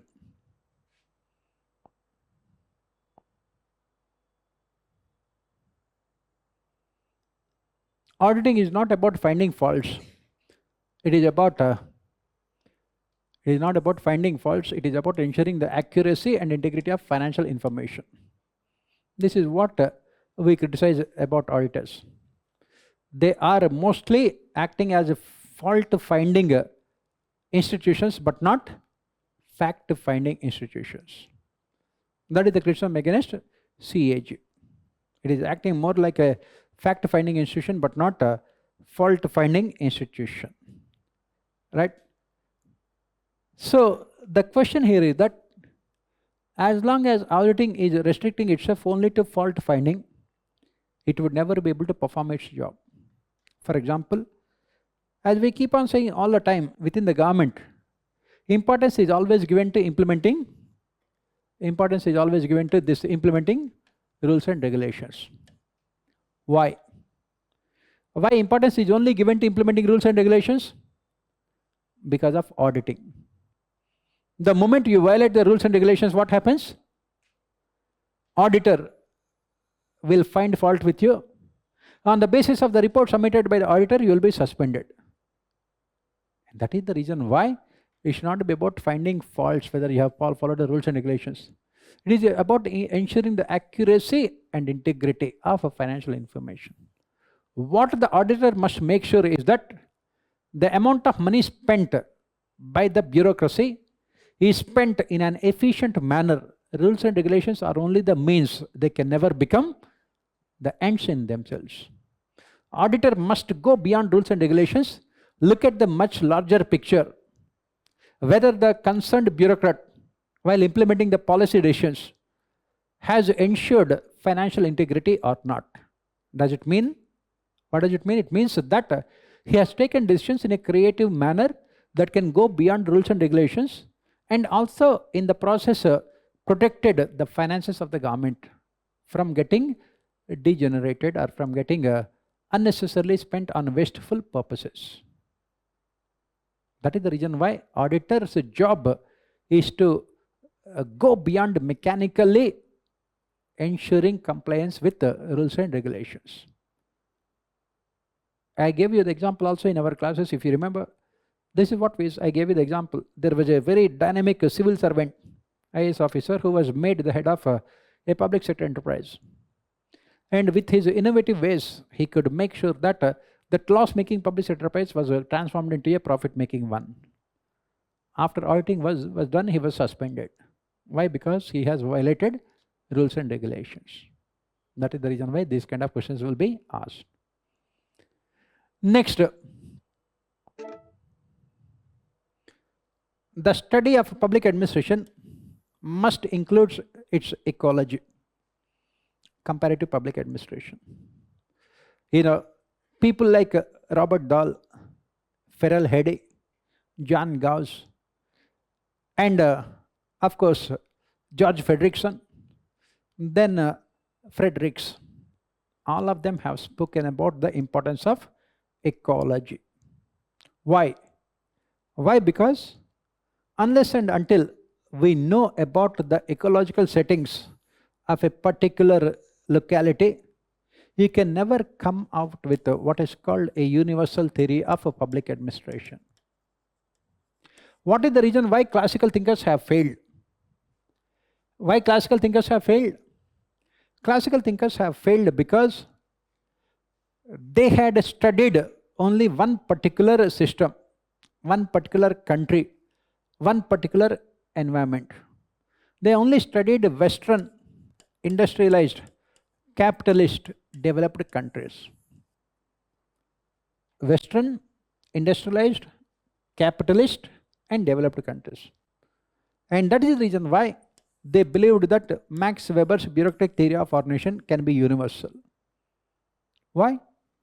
For these countries, Western, industrialized, capitalist, developed countries, the most important function of bureaucracy is to ensure stability and continuity. Why? Because these countries have already experienced the necessary change, revolutionary change through industrial revolution. They have already become developed with very high per capita incomes, very good standard of living. The role of the bureaucracy in this capitalist state is only to ensure stability and continuity, so that the development process can be carried out without any hurdles, without any problems. When the same Weberian bureaucracy was implemented in developing countries, it has been a failure. Why? Because in developing countries, these ecological settings are completely different. Developing countries are poor, backward. They were in need of rapid economic growth and development. Can this rapid economic growth and development take place with Weberian bureaucracy? Development is all about bringing about change. Can this Weberian bureaucracy bring about the change with its structure, behavior and attitudes, with its skills and aptitudes? Obviously not. And that is the reason why the study of public administration should always include ecology. Again, if you look at the same Weberian bureaucracy, it has been a failure when it was asked to perform different functions in developed countries also, when the ecological settings have changed. After the Great Depression of 1930s, the state was asked to perform more functions, and it was a bureaucracy, Weberian bureaucracy, that performed those functions, and it was a failure. That is the reason why all the thinkers that we have mentioned have said that the study of administration must always include ecology. That is why all these thinkers have mentioned. And within the country also, take the case of India. Within the country, the functioning of bureaucracy in one state is radically different from other states. In states like Tamil Nadu and Karnataka, which are fairly developed, their role is different. On the other hand, in states like Bengal and UP, they must perform different functions, ecology. That is what we say.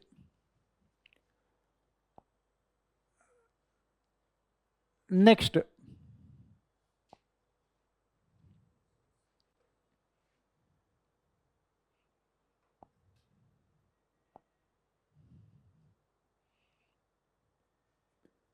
let us come to the sixth question. I think we have done the previous questions. Yeah, study of administration is over. A trend to adopt innovative practices. A trend to adopt innovative practices in administrative ethics is gaining ground for improving public trust in government. Discuss. So what do you understand by this question? This question can be easily asked in your ethics paper also. Same question. And incidentally, this year, all your ethics questions require in-depth knowledge of public administration. And that is the reason why you can expect average score in ethics paper to be around 80 marks only in this year. Because people don't have knowledge of public administration. In ethics classes, they don't teach public administration. They teach everything except public administration. Right? So, coming back here, a trend to adopt innovative practices in administrative ethics is gaining ground for improving public trust in government. Discuss. As usual, you have to start with the why aspect of the question. For example, why we have to improve public trust in the government. Why do we need to improve public trust in the government?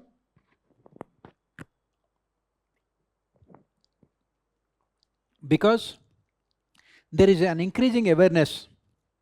There is an increasing awareness among the people about their rights, thanks to developments in information and communication technologies, thanks to the spread of social media. What we are witnessing, this kind of awareness among the people, which made the governments to perform more functions.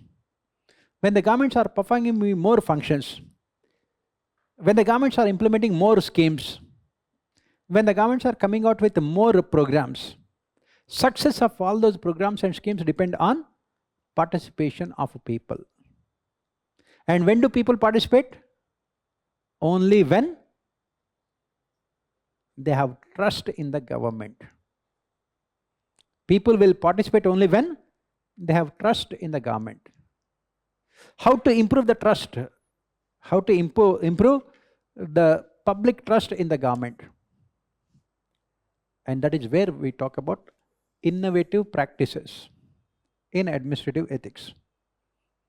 What are the innovative practices that we are talking about in administrative ethics that can help in improving public trust in the government? What are innovative practices that can help in improving public trust in the government as part of administrative ethics? Yes, what are the innovative practices that you are talking about?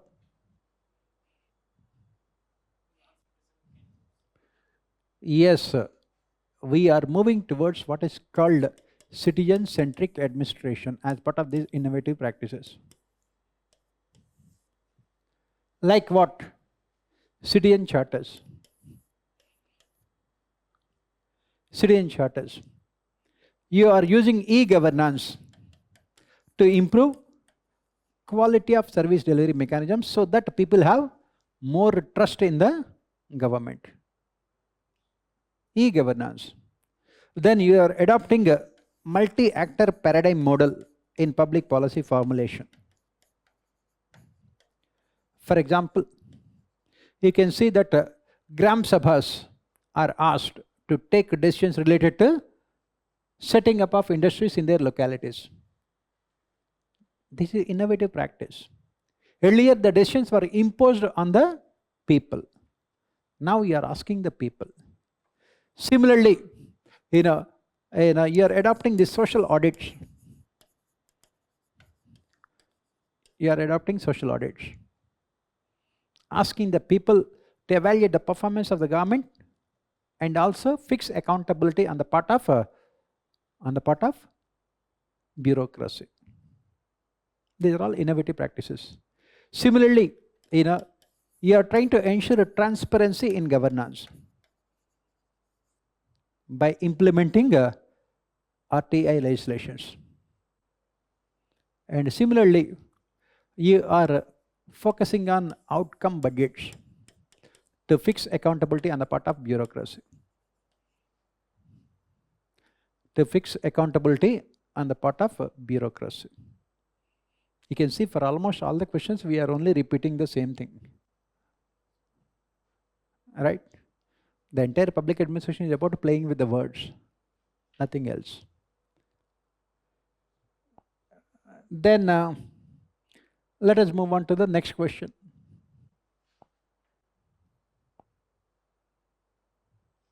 The future of e-governance is shaped by emerging trends. The future of e-governance is shaped by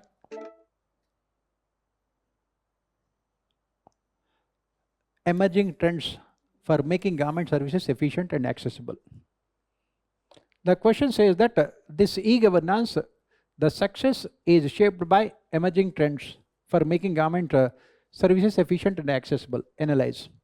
So what are those emerging trends in e-governance? What are the emerging trends in e-governance that would make government services efficient and accessible? What are the emerging trends in e-governance? Interactive service delivery mechanisms. Interactive service delivery mechanisms. Artificial intelligence to improve the quality of service delivery mechanisms. Yes, developing DPI, digital public infrastructure. Focusing on digital public infrastructure. That is the reason why, as part of this DPI, this BharatNet project was launched. And similarly, we are also talking about cyber security. Because success of e-governance depends on foolproof mechanism in terms of providing security to citizens. Cyber security. Right? So, what are the emerging trends that we are talking about? First, interactive service delivery mechanisms. Second one is, we are talking about focusing on DPI, digital public infrastructure. Then third one, this using artificial intelligence to improve the quality of service delivery mechanisms. Fourth one, we have spoken about now, is focusing on cyber security. Cyber security. Cyber security. And the fifth one is e-governance to be carried out in local languages, so that it becomes easier for stakeholders to participate in local languages, especially vernacular languages. Sixth one, we are talking about mobile governance, because people do not have access to laptops and computers. So the focus is more on mobile governance through mobile applications. Through mobile applications. Right? These are all the trends in e-governance. You have to write all of them. Next. Undoubtedly, social and historical factors play a significant role in shaping administrative systems, but side by side, understanding of these influences is essential for designing responsive governance structures. The best part of all these kind of questions is that the answer is always there in the question itself. You also start your answer with undoubtedly, repeat the question. I totally agree that undoubtedly, repeat the question. The answer is over. Right? For 99% of the questions in public administration, the answer is always there in the question itself. For remaining 1%, the question itself is the answer. Right?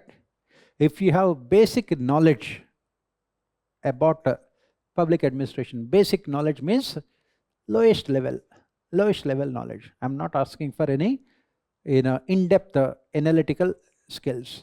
Basic knowledge, you will write all the answers. So the question you can see here is that social and historical practice play a significant role in shaping administrative systems. But side by side, understanding these influences is essential for designing responsive governance structures.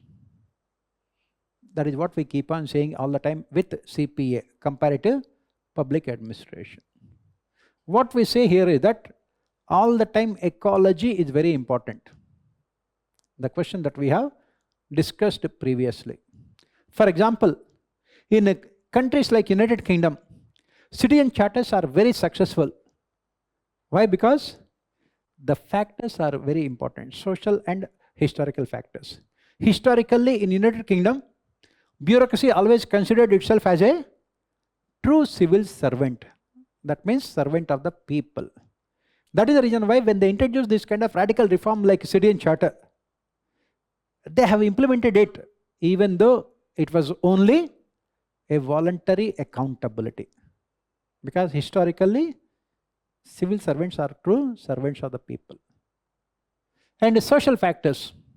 Again, United Kingdom, thanks to Industrial Revolution, they have seen economic growth, high standard of living, which led to better education, better health, better awareness about their rights.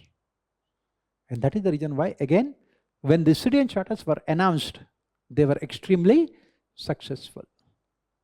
On the other hand, in countries like India, when they were transplanted without creating the necessary environment, it has been a failure. That is the reason why, as we study in comparative public administration and development dynamics, grafting is always better than transplantation. Why? Because if you try to transplant something that is there in any other country in the world without taking into consideration your historical and sociological factors, it is going to be a failure. Again, I come to the city charters only. In India, bureaucracy never thinks that they are the servants of the people. Historically, our civil servants are having colonial attitudes. They think that they are the masters and they should be treating people as their servants. That was the reason why it was a failure. And look at the sociological factors. Do the people have any awareness? Maximum number of people in India are poor, backward, illiterate UPSC aspirants. Right? Is it possible for them to know about all these things? Is it possible for them to participate in the formulation of citizen charters? Is the government willing to implement transparency? Why? Because historically we have inherited colonial structures. These colonial structures are meant to ensure secrecy but not transparency. That is the reason why most of the citizen-centric reforms have been failure, because we did not take into consideration. And that is the reason why it says that whenever you are coming out with any responsive governance structure, you must take into consideration historical and social factors. Some of these reforms are successful in states like Kerala. Why? Because historically and socially, the awareness among the people are very high. That is the reason why they could ensure the success of them. In Kerala, what you call this social capital, this infrastructure is very good in terms of education and health of the people.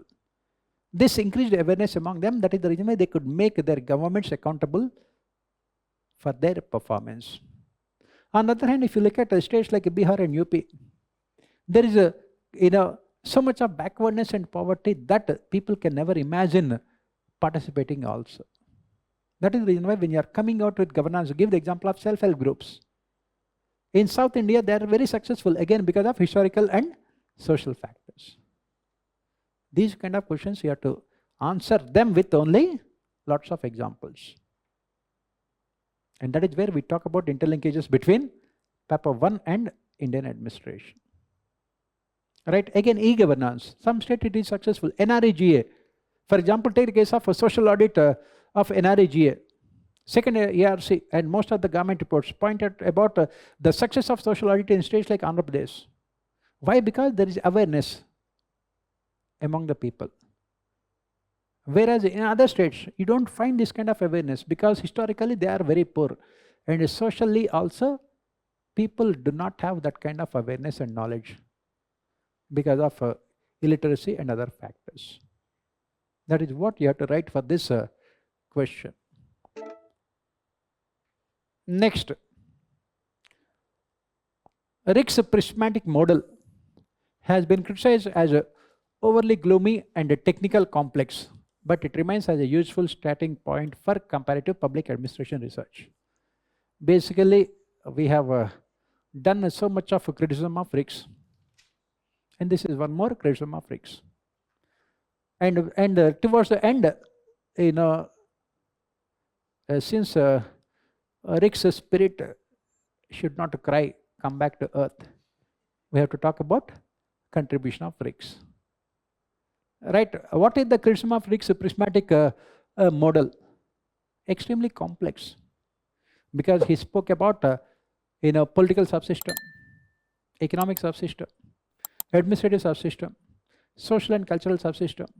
He spoke about the interaction between all those subsystems. He spoke about how they influence each other through those interactions. Extremely complex, very difficult to understand. And technical, mostly technical in nature. What did Rick's do? He wanted to come out with a universal theory of public administration. And he was under this impression that if he uses scientific terms, then public administration would automatically become a science. That is the reason why he had used scientific terms for his prismatic model. As I said, he had taken this fused prismatic and diffracted from physics, and this systems approach from biology. And he used such technical terms which almost becomes difficult for people to understand what is the meaning of those terms also. But in spite of all those things, there are so many other criticisms that we discussed about Prismatic Society of Rick's. Because what we have mentioned is that Rick's ultimate objective was to come out with a universal theory by adopting deductive approach. And this deductive approach, he had come out with ideal models in the form of fused, prismatic and diffracted. And he called these ideal models equilibrium models. That means they cannot change by themselves, static models. But he said that change can be brought about by including those change variables, internal and external. But he did not include them. At the end of the day, his theory was only a comparative static model. And then we also criticized Ricksian theory because he said that he would adopt deductive model, but he only adopted inductive approach. Why? Because for fused society, he gave the example of ancient China and Thailand. For a prismatic society, he gave the example of India and the Philippines. And for a diffracted society, he gave the example of the United States of America. What he was doing there? He was comparing one or two countries and extrapolating it to the rest of the world. That is what inductive approach also does. And we have mentioned that Rick's, as part of his comparative public administration research, the entire CAG group, comparative public administration group, they have only conducted the experiments related to studying the administrative systems of foreign countries. Beyond that, the experiments did not move. And another thing that we have mentioned is that there are so many countries in the world which do not fall into the category of prismatic societies. For example, these countries in the Middle East, in terms of per capita income, they are differentiated countries. In terms of their social structure, they are fused countries. In terms of their administrative structures, they are neither fused nor diffracted because they have only dictatorship. What do you call them? That is what we say. In spite of all these criticisms, we say that Ricksian models are extremely important. Why? Because of Rick's only, we could understand the functioning of countries like India, a prismatic society. We could understand why there is what is called the politicization of civil services, neo-patrimonial bureaucracy. We could understand why we have this bazaar canteen model in the functioning of our economic system. We could understand why public policy formulation is extremely difficult because of polyfunctionalism, polynormativism, and polycommunalism. We could also understand why we have overlapping. That is where Ricksian CPA becomes extremely important. And finally, the third Minnebrook conference also has endorsed Rick's. It has said that if you want to have any universal theory of public administration, the only way you can have universal theory is through comparative approach. That is what we have to write for RICS for this question. Next, performance management and performance appraisal are two distinct activities in public personal administration discussed. This is what, if you remember, we have discussed as part of personal administration. This is what we said. The second ERC has suggested performance management and evaluation systems, PMES, are performance evaluation and management systems, which is different from performance appraisal that takes place in organizations. What are the differences? What are the differences? In PMES and regular performance appraisal that is carried out in the organizations. If you remember, we have spoken about all these things in the classes also. What are the differences? This performance appraisal is done once in a year. It is done mostly with the objective of promotions. With the objective of promotions, career advancement. And it is mostly individualistic in nature. It is mostly individualistic in nature. And it is done by the superior in the organizations. Superior in the organizations. What you call it as annual confidential reports. And it gives a lot of importance to grading. Why? Because this grading is necessary for deciding your promotions. It gives a lot of importance to grading. And in case of this performance appraisal, it is mostly what you call highly confidential in nature, because even the person against whom this performance appraisal is done is also not even informed about his grading also. It is highly confidential. And it is mostly used mostly for what you call negative purposes, to punish. For negative purposes, to punish, because if you don't get a good grading, you can be punished also. On the other hand, we said that performance management evaluation systems, it is carried out all around the year, all through the year. And it is not related to career advancement, not related to promotion, career advancement. Third, its objective is to find out the likes and the dislikes, strengths and weaknesses, of officials, likes and dislikes and strengths and weaknesses. That's what we study in Paper-1, job enrichment, likes and dislikes and strengths and weaknesses. Next, it is done from three different perspectives: from individual perspective, from the group perspective, from the perspective of the organization. There it was only individual perspective, from the perspective of the organization. And there will be one or two formal appraisals in an year. Formal appraisals in an year.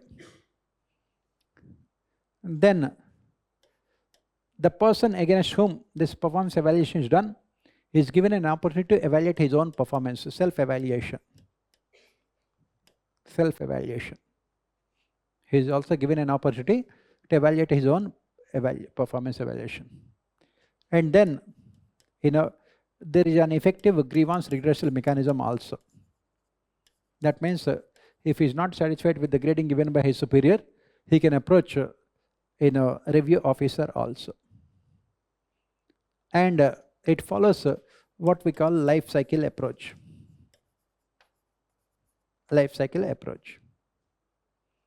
It follows life cycle approach. That means first objectives are decided, training is given, they are expected to implement the policies, policy evaluation is done, And this policy evaluation will again provide inputs to the next policies. Life cycle approach. That is what we say.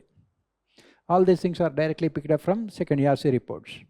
As I keep on saying, you must be studying in depth second ERC report on personal administration. Very, very important. All these things are there only. Next, let us move on to the next question. Completing the syllabus without proper knowledge of current affairs will not take you far in the UPSC Civil Services examination. Regulate and transform your preparation with complete coverage of news of relevance. Get a concrete hold of current affairs for UPSC CSE with Vision IS Monthly Current Affairs Revision Program starting from 20th September at 5 p.m. The program is your guide to get comprehensive news on one platform sourced through relevant resources such as The Hindu, Indian Express, Economic Times, PIB, Yojana and others. Enroll for complete coverage of current affairs including Indian polity and constitution, economy, international relations and more. Comprehensive assessment of preparation through MCQs and mains-oriented questions. Expert support through personalized mentoring and online doubt resolution.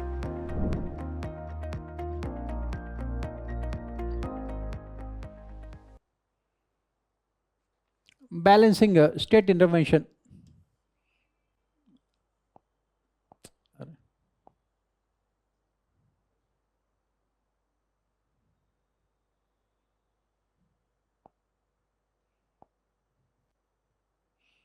Yeah. Balancing state intervention and market freedom is the need of developing countries. This is what we study as part of state versus market debate. State versus market debate. Almost every question can be answered from our class notes. Almost every question. The only thing is that in the UPSC examination, you are facing a very difficult situation. Why? Because you know answer to every question. How to select the questions? Problems of plenty. Right? That is where you will be facing problems, because everything is the same kind of statement you can also find in our notes also. It says balancing state intervention and market freedom is the need of developing countries. Comment. This is what we study as part of state versus market debate. To what extent market should be given freedom, and to what extent state should interfere. Why this becomes important? This is where the role of the state in the age of liberalization comes into picture. And what happens in reality? Either there will be excessive state intervention or complete absence of the state. Excessive state intervention through what our economic survey calls it also regulatory cholesterol. If you remember, this is the term that we have used in our classes also. Too much of regulation. Take the case of best example, MSMEs. One of the major problems that economic survey also has identified is that these MSMEs are made to suffer because of too much of state intervention. On the other hand, and if you look at big multinational companies and big corporates, complete absence of the state. They are given total freedom. Because, previously it would take around 500 days to get all the permissions from the Ministry of Environment and Forests for big irrigation multinational, big irrigation infrastructure projects. Now it has come down to 100 days.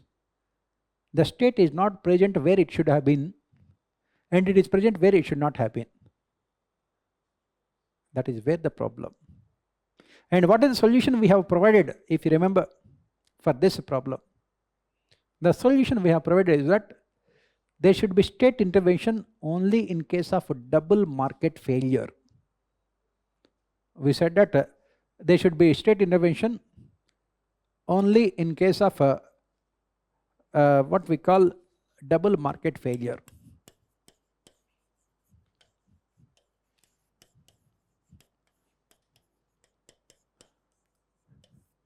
There should be state intervention only in case of double market failure. What is double market failure? First one is market failure.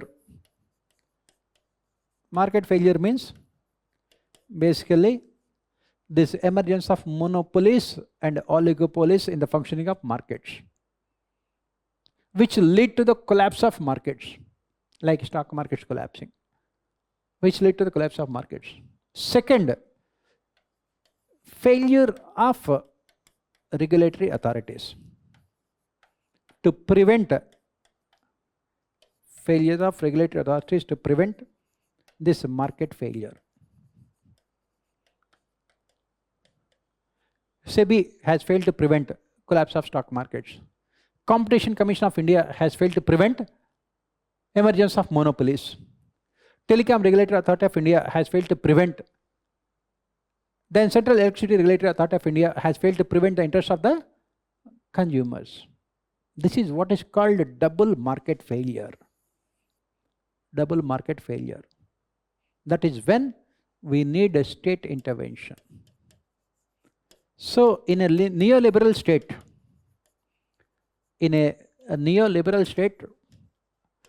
what the state should be looking at? In a neoliberal state, the state must strengthen the regulatory authorities,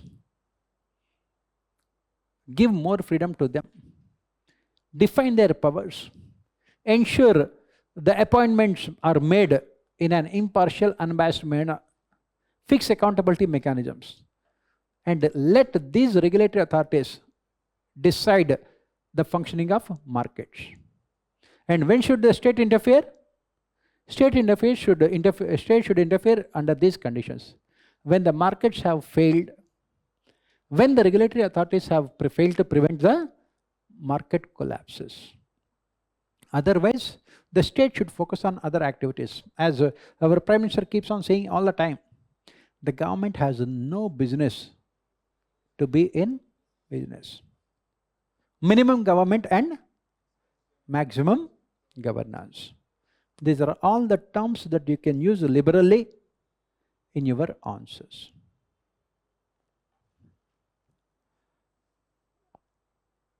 Next,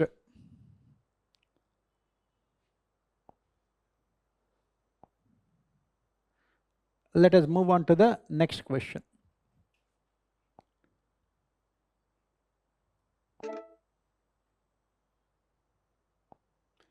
Bureaucracy in developing countries faces several challenges, and tackling of these challenges will make them more responsive, adaptive, and align with the developmental needs.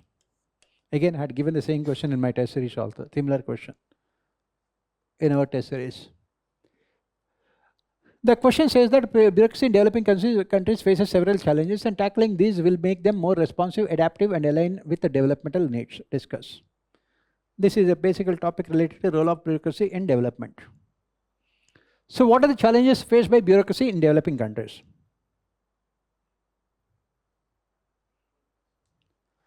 What are the challenges faced by bureaucracy in developing countries? What are the challenges faced by bureaucracy in developing countries? First, colonial structures. These structures were designed by the imperial masters to exploit the people, and they are continuing with those structures. Second, colonial attitudes. Colonial attitudes. Third, complicated rules and regulations.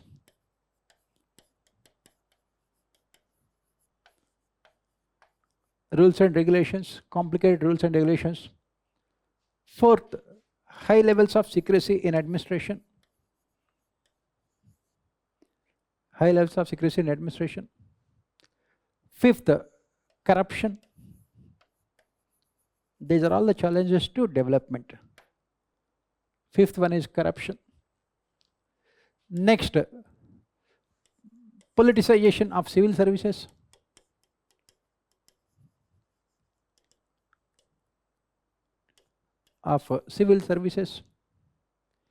Next, monopoly of a state over service delivery mechanisms,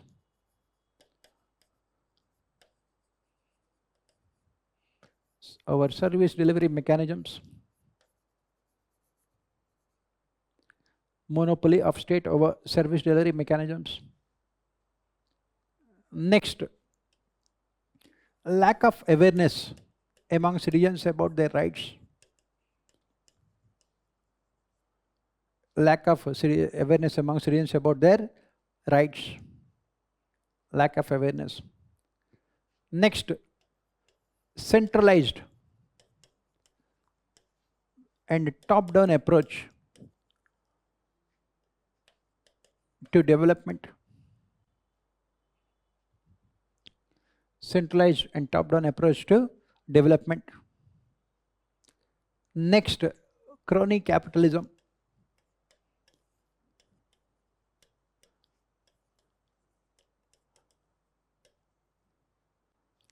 Crony capitalism.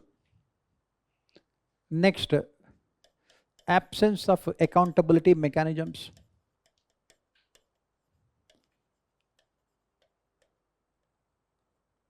Absence of accountability mechanisms. If you want, you can write a book. Right? This is more than enough.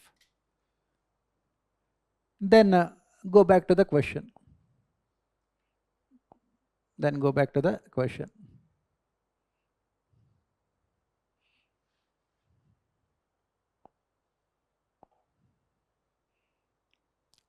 is what we have said.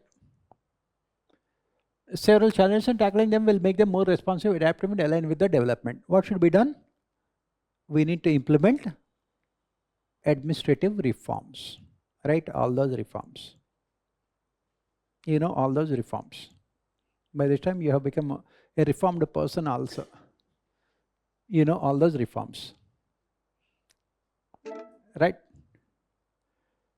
Next, modern economists think public debt is an essential means of increasing employment and an element of economic policy. But it also shifts the burden to future generations. Analyze. Again, these are the things we have discussed so many times in our classes also. Public debt is a necessary evil. It is a necessary evil. Why, the government should borrow? Why should the government borrow? Why do we need deficit financing? Why do we need deficit financing? Why should the government borrow? Why should there be any public debt? First, India is facing so many internal security challenges. It has to spend money on law and order. And on external front also, India is facing so many border disputes with other countries, neighboring countries. You need to spend money on modernizing your army. You have to spend money on infrastructure. You have to spend money on industrialization. You have to spend money on health, on education, on transportation and communication. Transportation and communication. You have to spend money on all these things. For these things, the resources with the government are limited. Resources with the government are limited. And that is the reason why the government has to borrow. That is what if you remember, we have discussed. Especially developing countries should always have deficit budgets. Surplus budget is not at all desirable. They should have only deficit budgets. They should borrow. But the problem is that this borrowing can have so many adverse consequences. One of the most important adverse consequences of these borrowings is that you are transferring all the debt burden to future generations. That is what the question they have asked in your Indian Economy GS Paper 3 before last year. Intergenerational equity, intragenerational equity. If the governments are borrowing so much today as if there is no tomorrow, what happens? Who has to repay all those borrowings? You are borrowing for 20 years, 30 years. You are the Prime Minister, you are the Chief Minister. Will you be there after 30 years? And who has to pay for your fiscal profligacy? Future generations.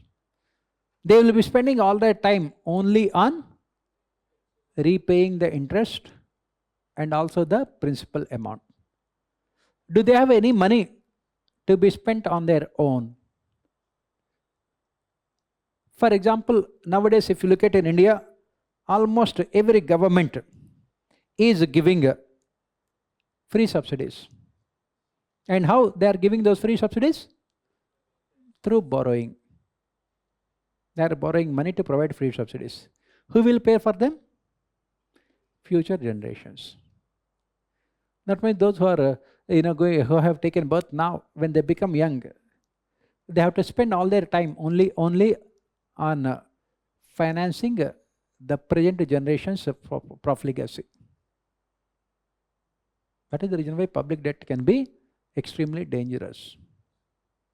And that is why we said in our classes that we should focus on quality of debt along with quantity of debt. And what is the reason, what is the solution we have provided, if you remember? What is the solution we have provided? This is what we have mentioned. Golden rule of borrowing. What is this golden rule of borrowing we have mentioned? What is golden rule of borrowing that we have mentioned? The government should borrow only to finance capital expenditure, investment expenditure. It should borrow only to finance capital expenditure, investment expenditure, so that it will benefit the present generation and also future generations. That is what you have to write. What really matters is the quality of debt. That means, what are you doing with the debt? How are you using that money? If you are using the borrowed money to finance subsidies, freebies, populistic expenditure, ultimately it is the future generations that will pay the price. Why? All their budget will go into paying the interest. In the last 10 years, the government of India has borrowed 185 lakh crores. And if you look at this year's budget, interest payments itself almost 1/4 of our budget expenditure. That is what the problem. And that is the reason why we are talking about this kind of solutions. And this is what you have to write for this question also. Next, let us go to this last question.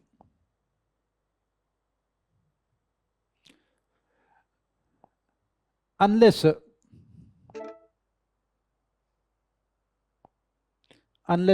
there is a sound mechanism for policy evaluation, policy formulation process remains redundant. Examine.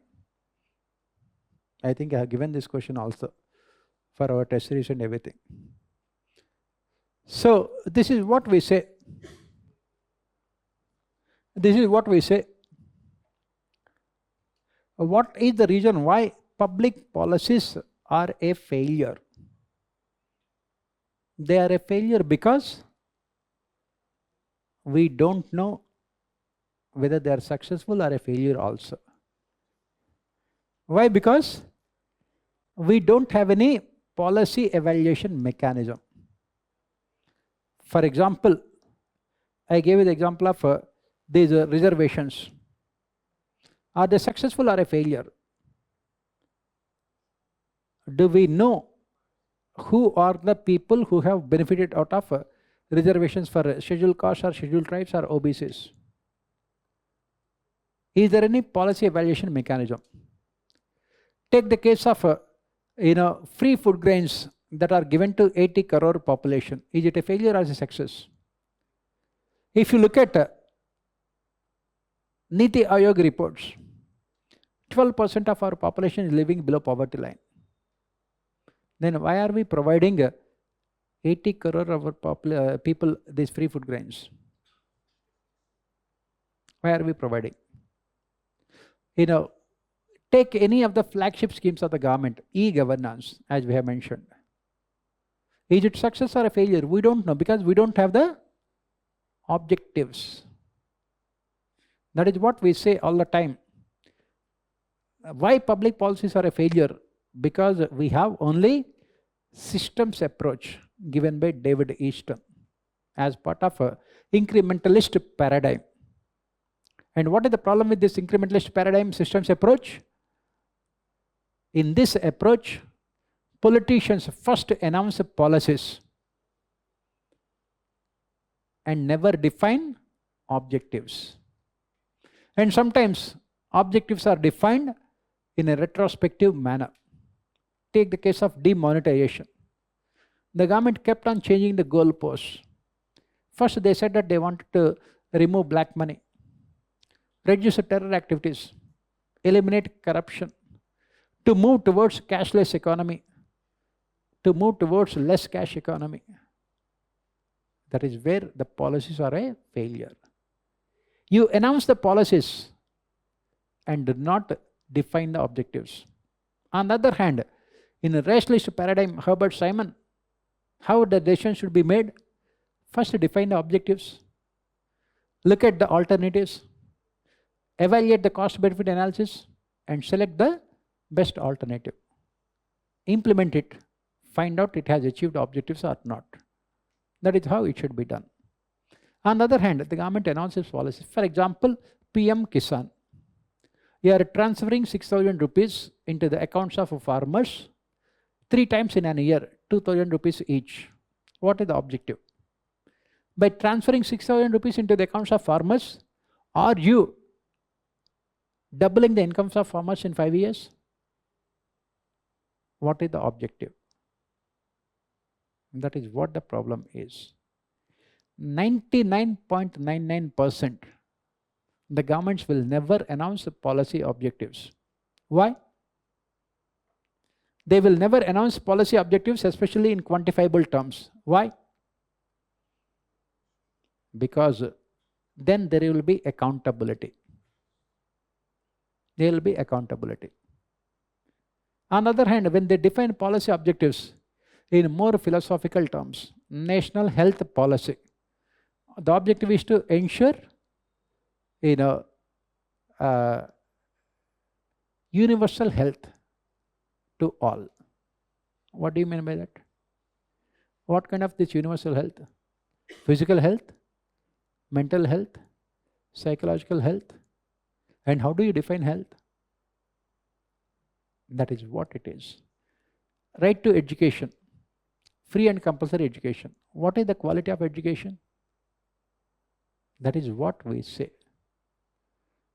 Governments, no government will ever announce policy objectives because that will make them accountable. And that is the reason why these kind of questions are asked. Why? Because we don't have any sound policy evaluation mechanism. Now with the DBTs, where is the question of policy evaluation also? Through DBTs, you are transferring money into the accounts of people. They are successful. But are they successful? Take the case of women.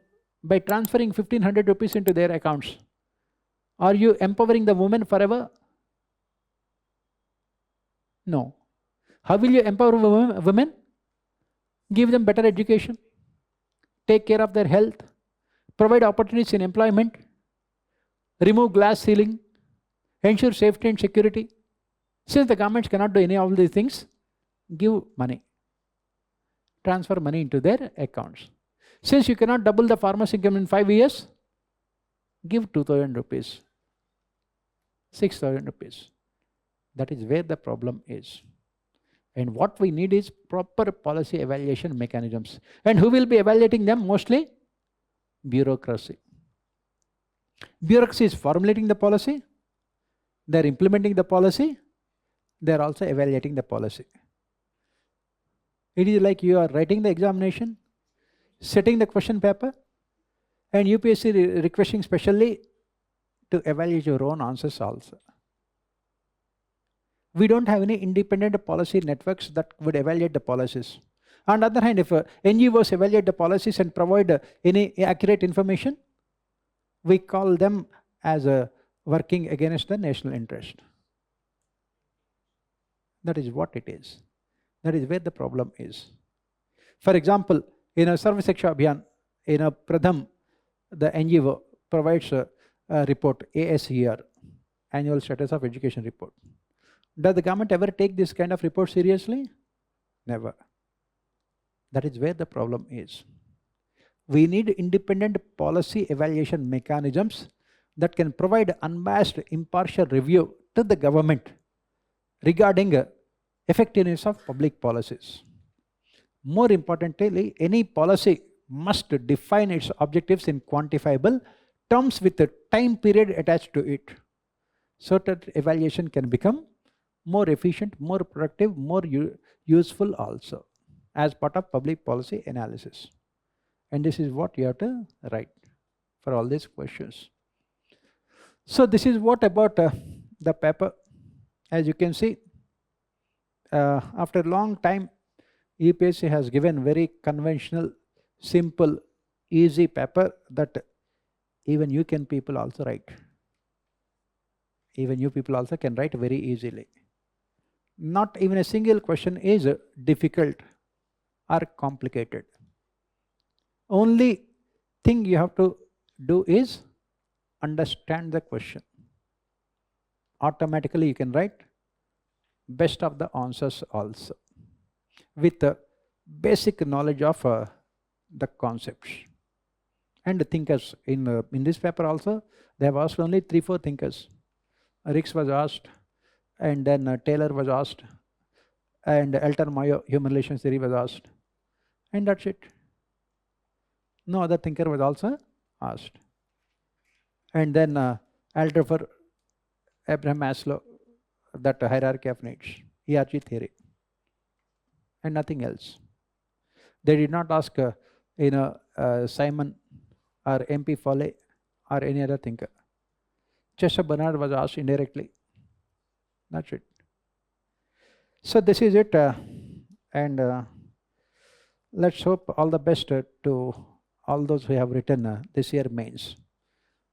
They can expect good marks, right? Best of luck. Right.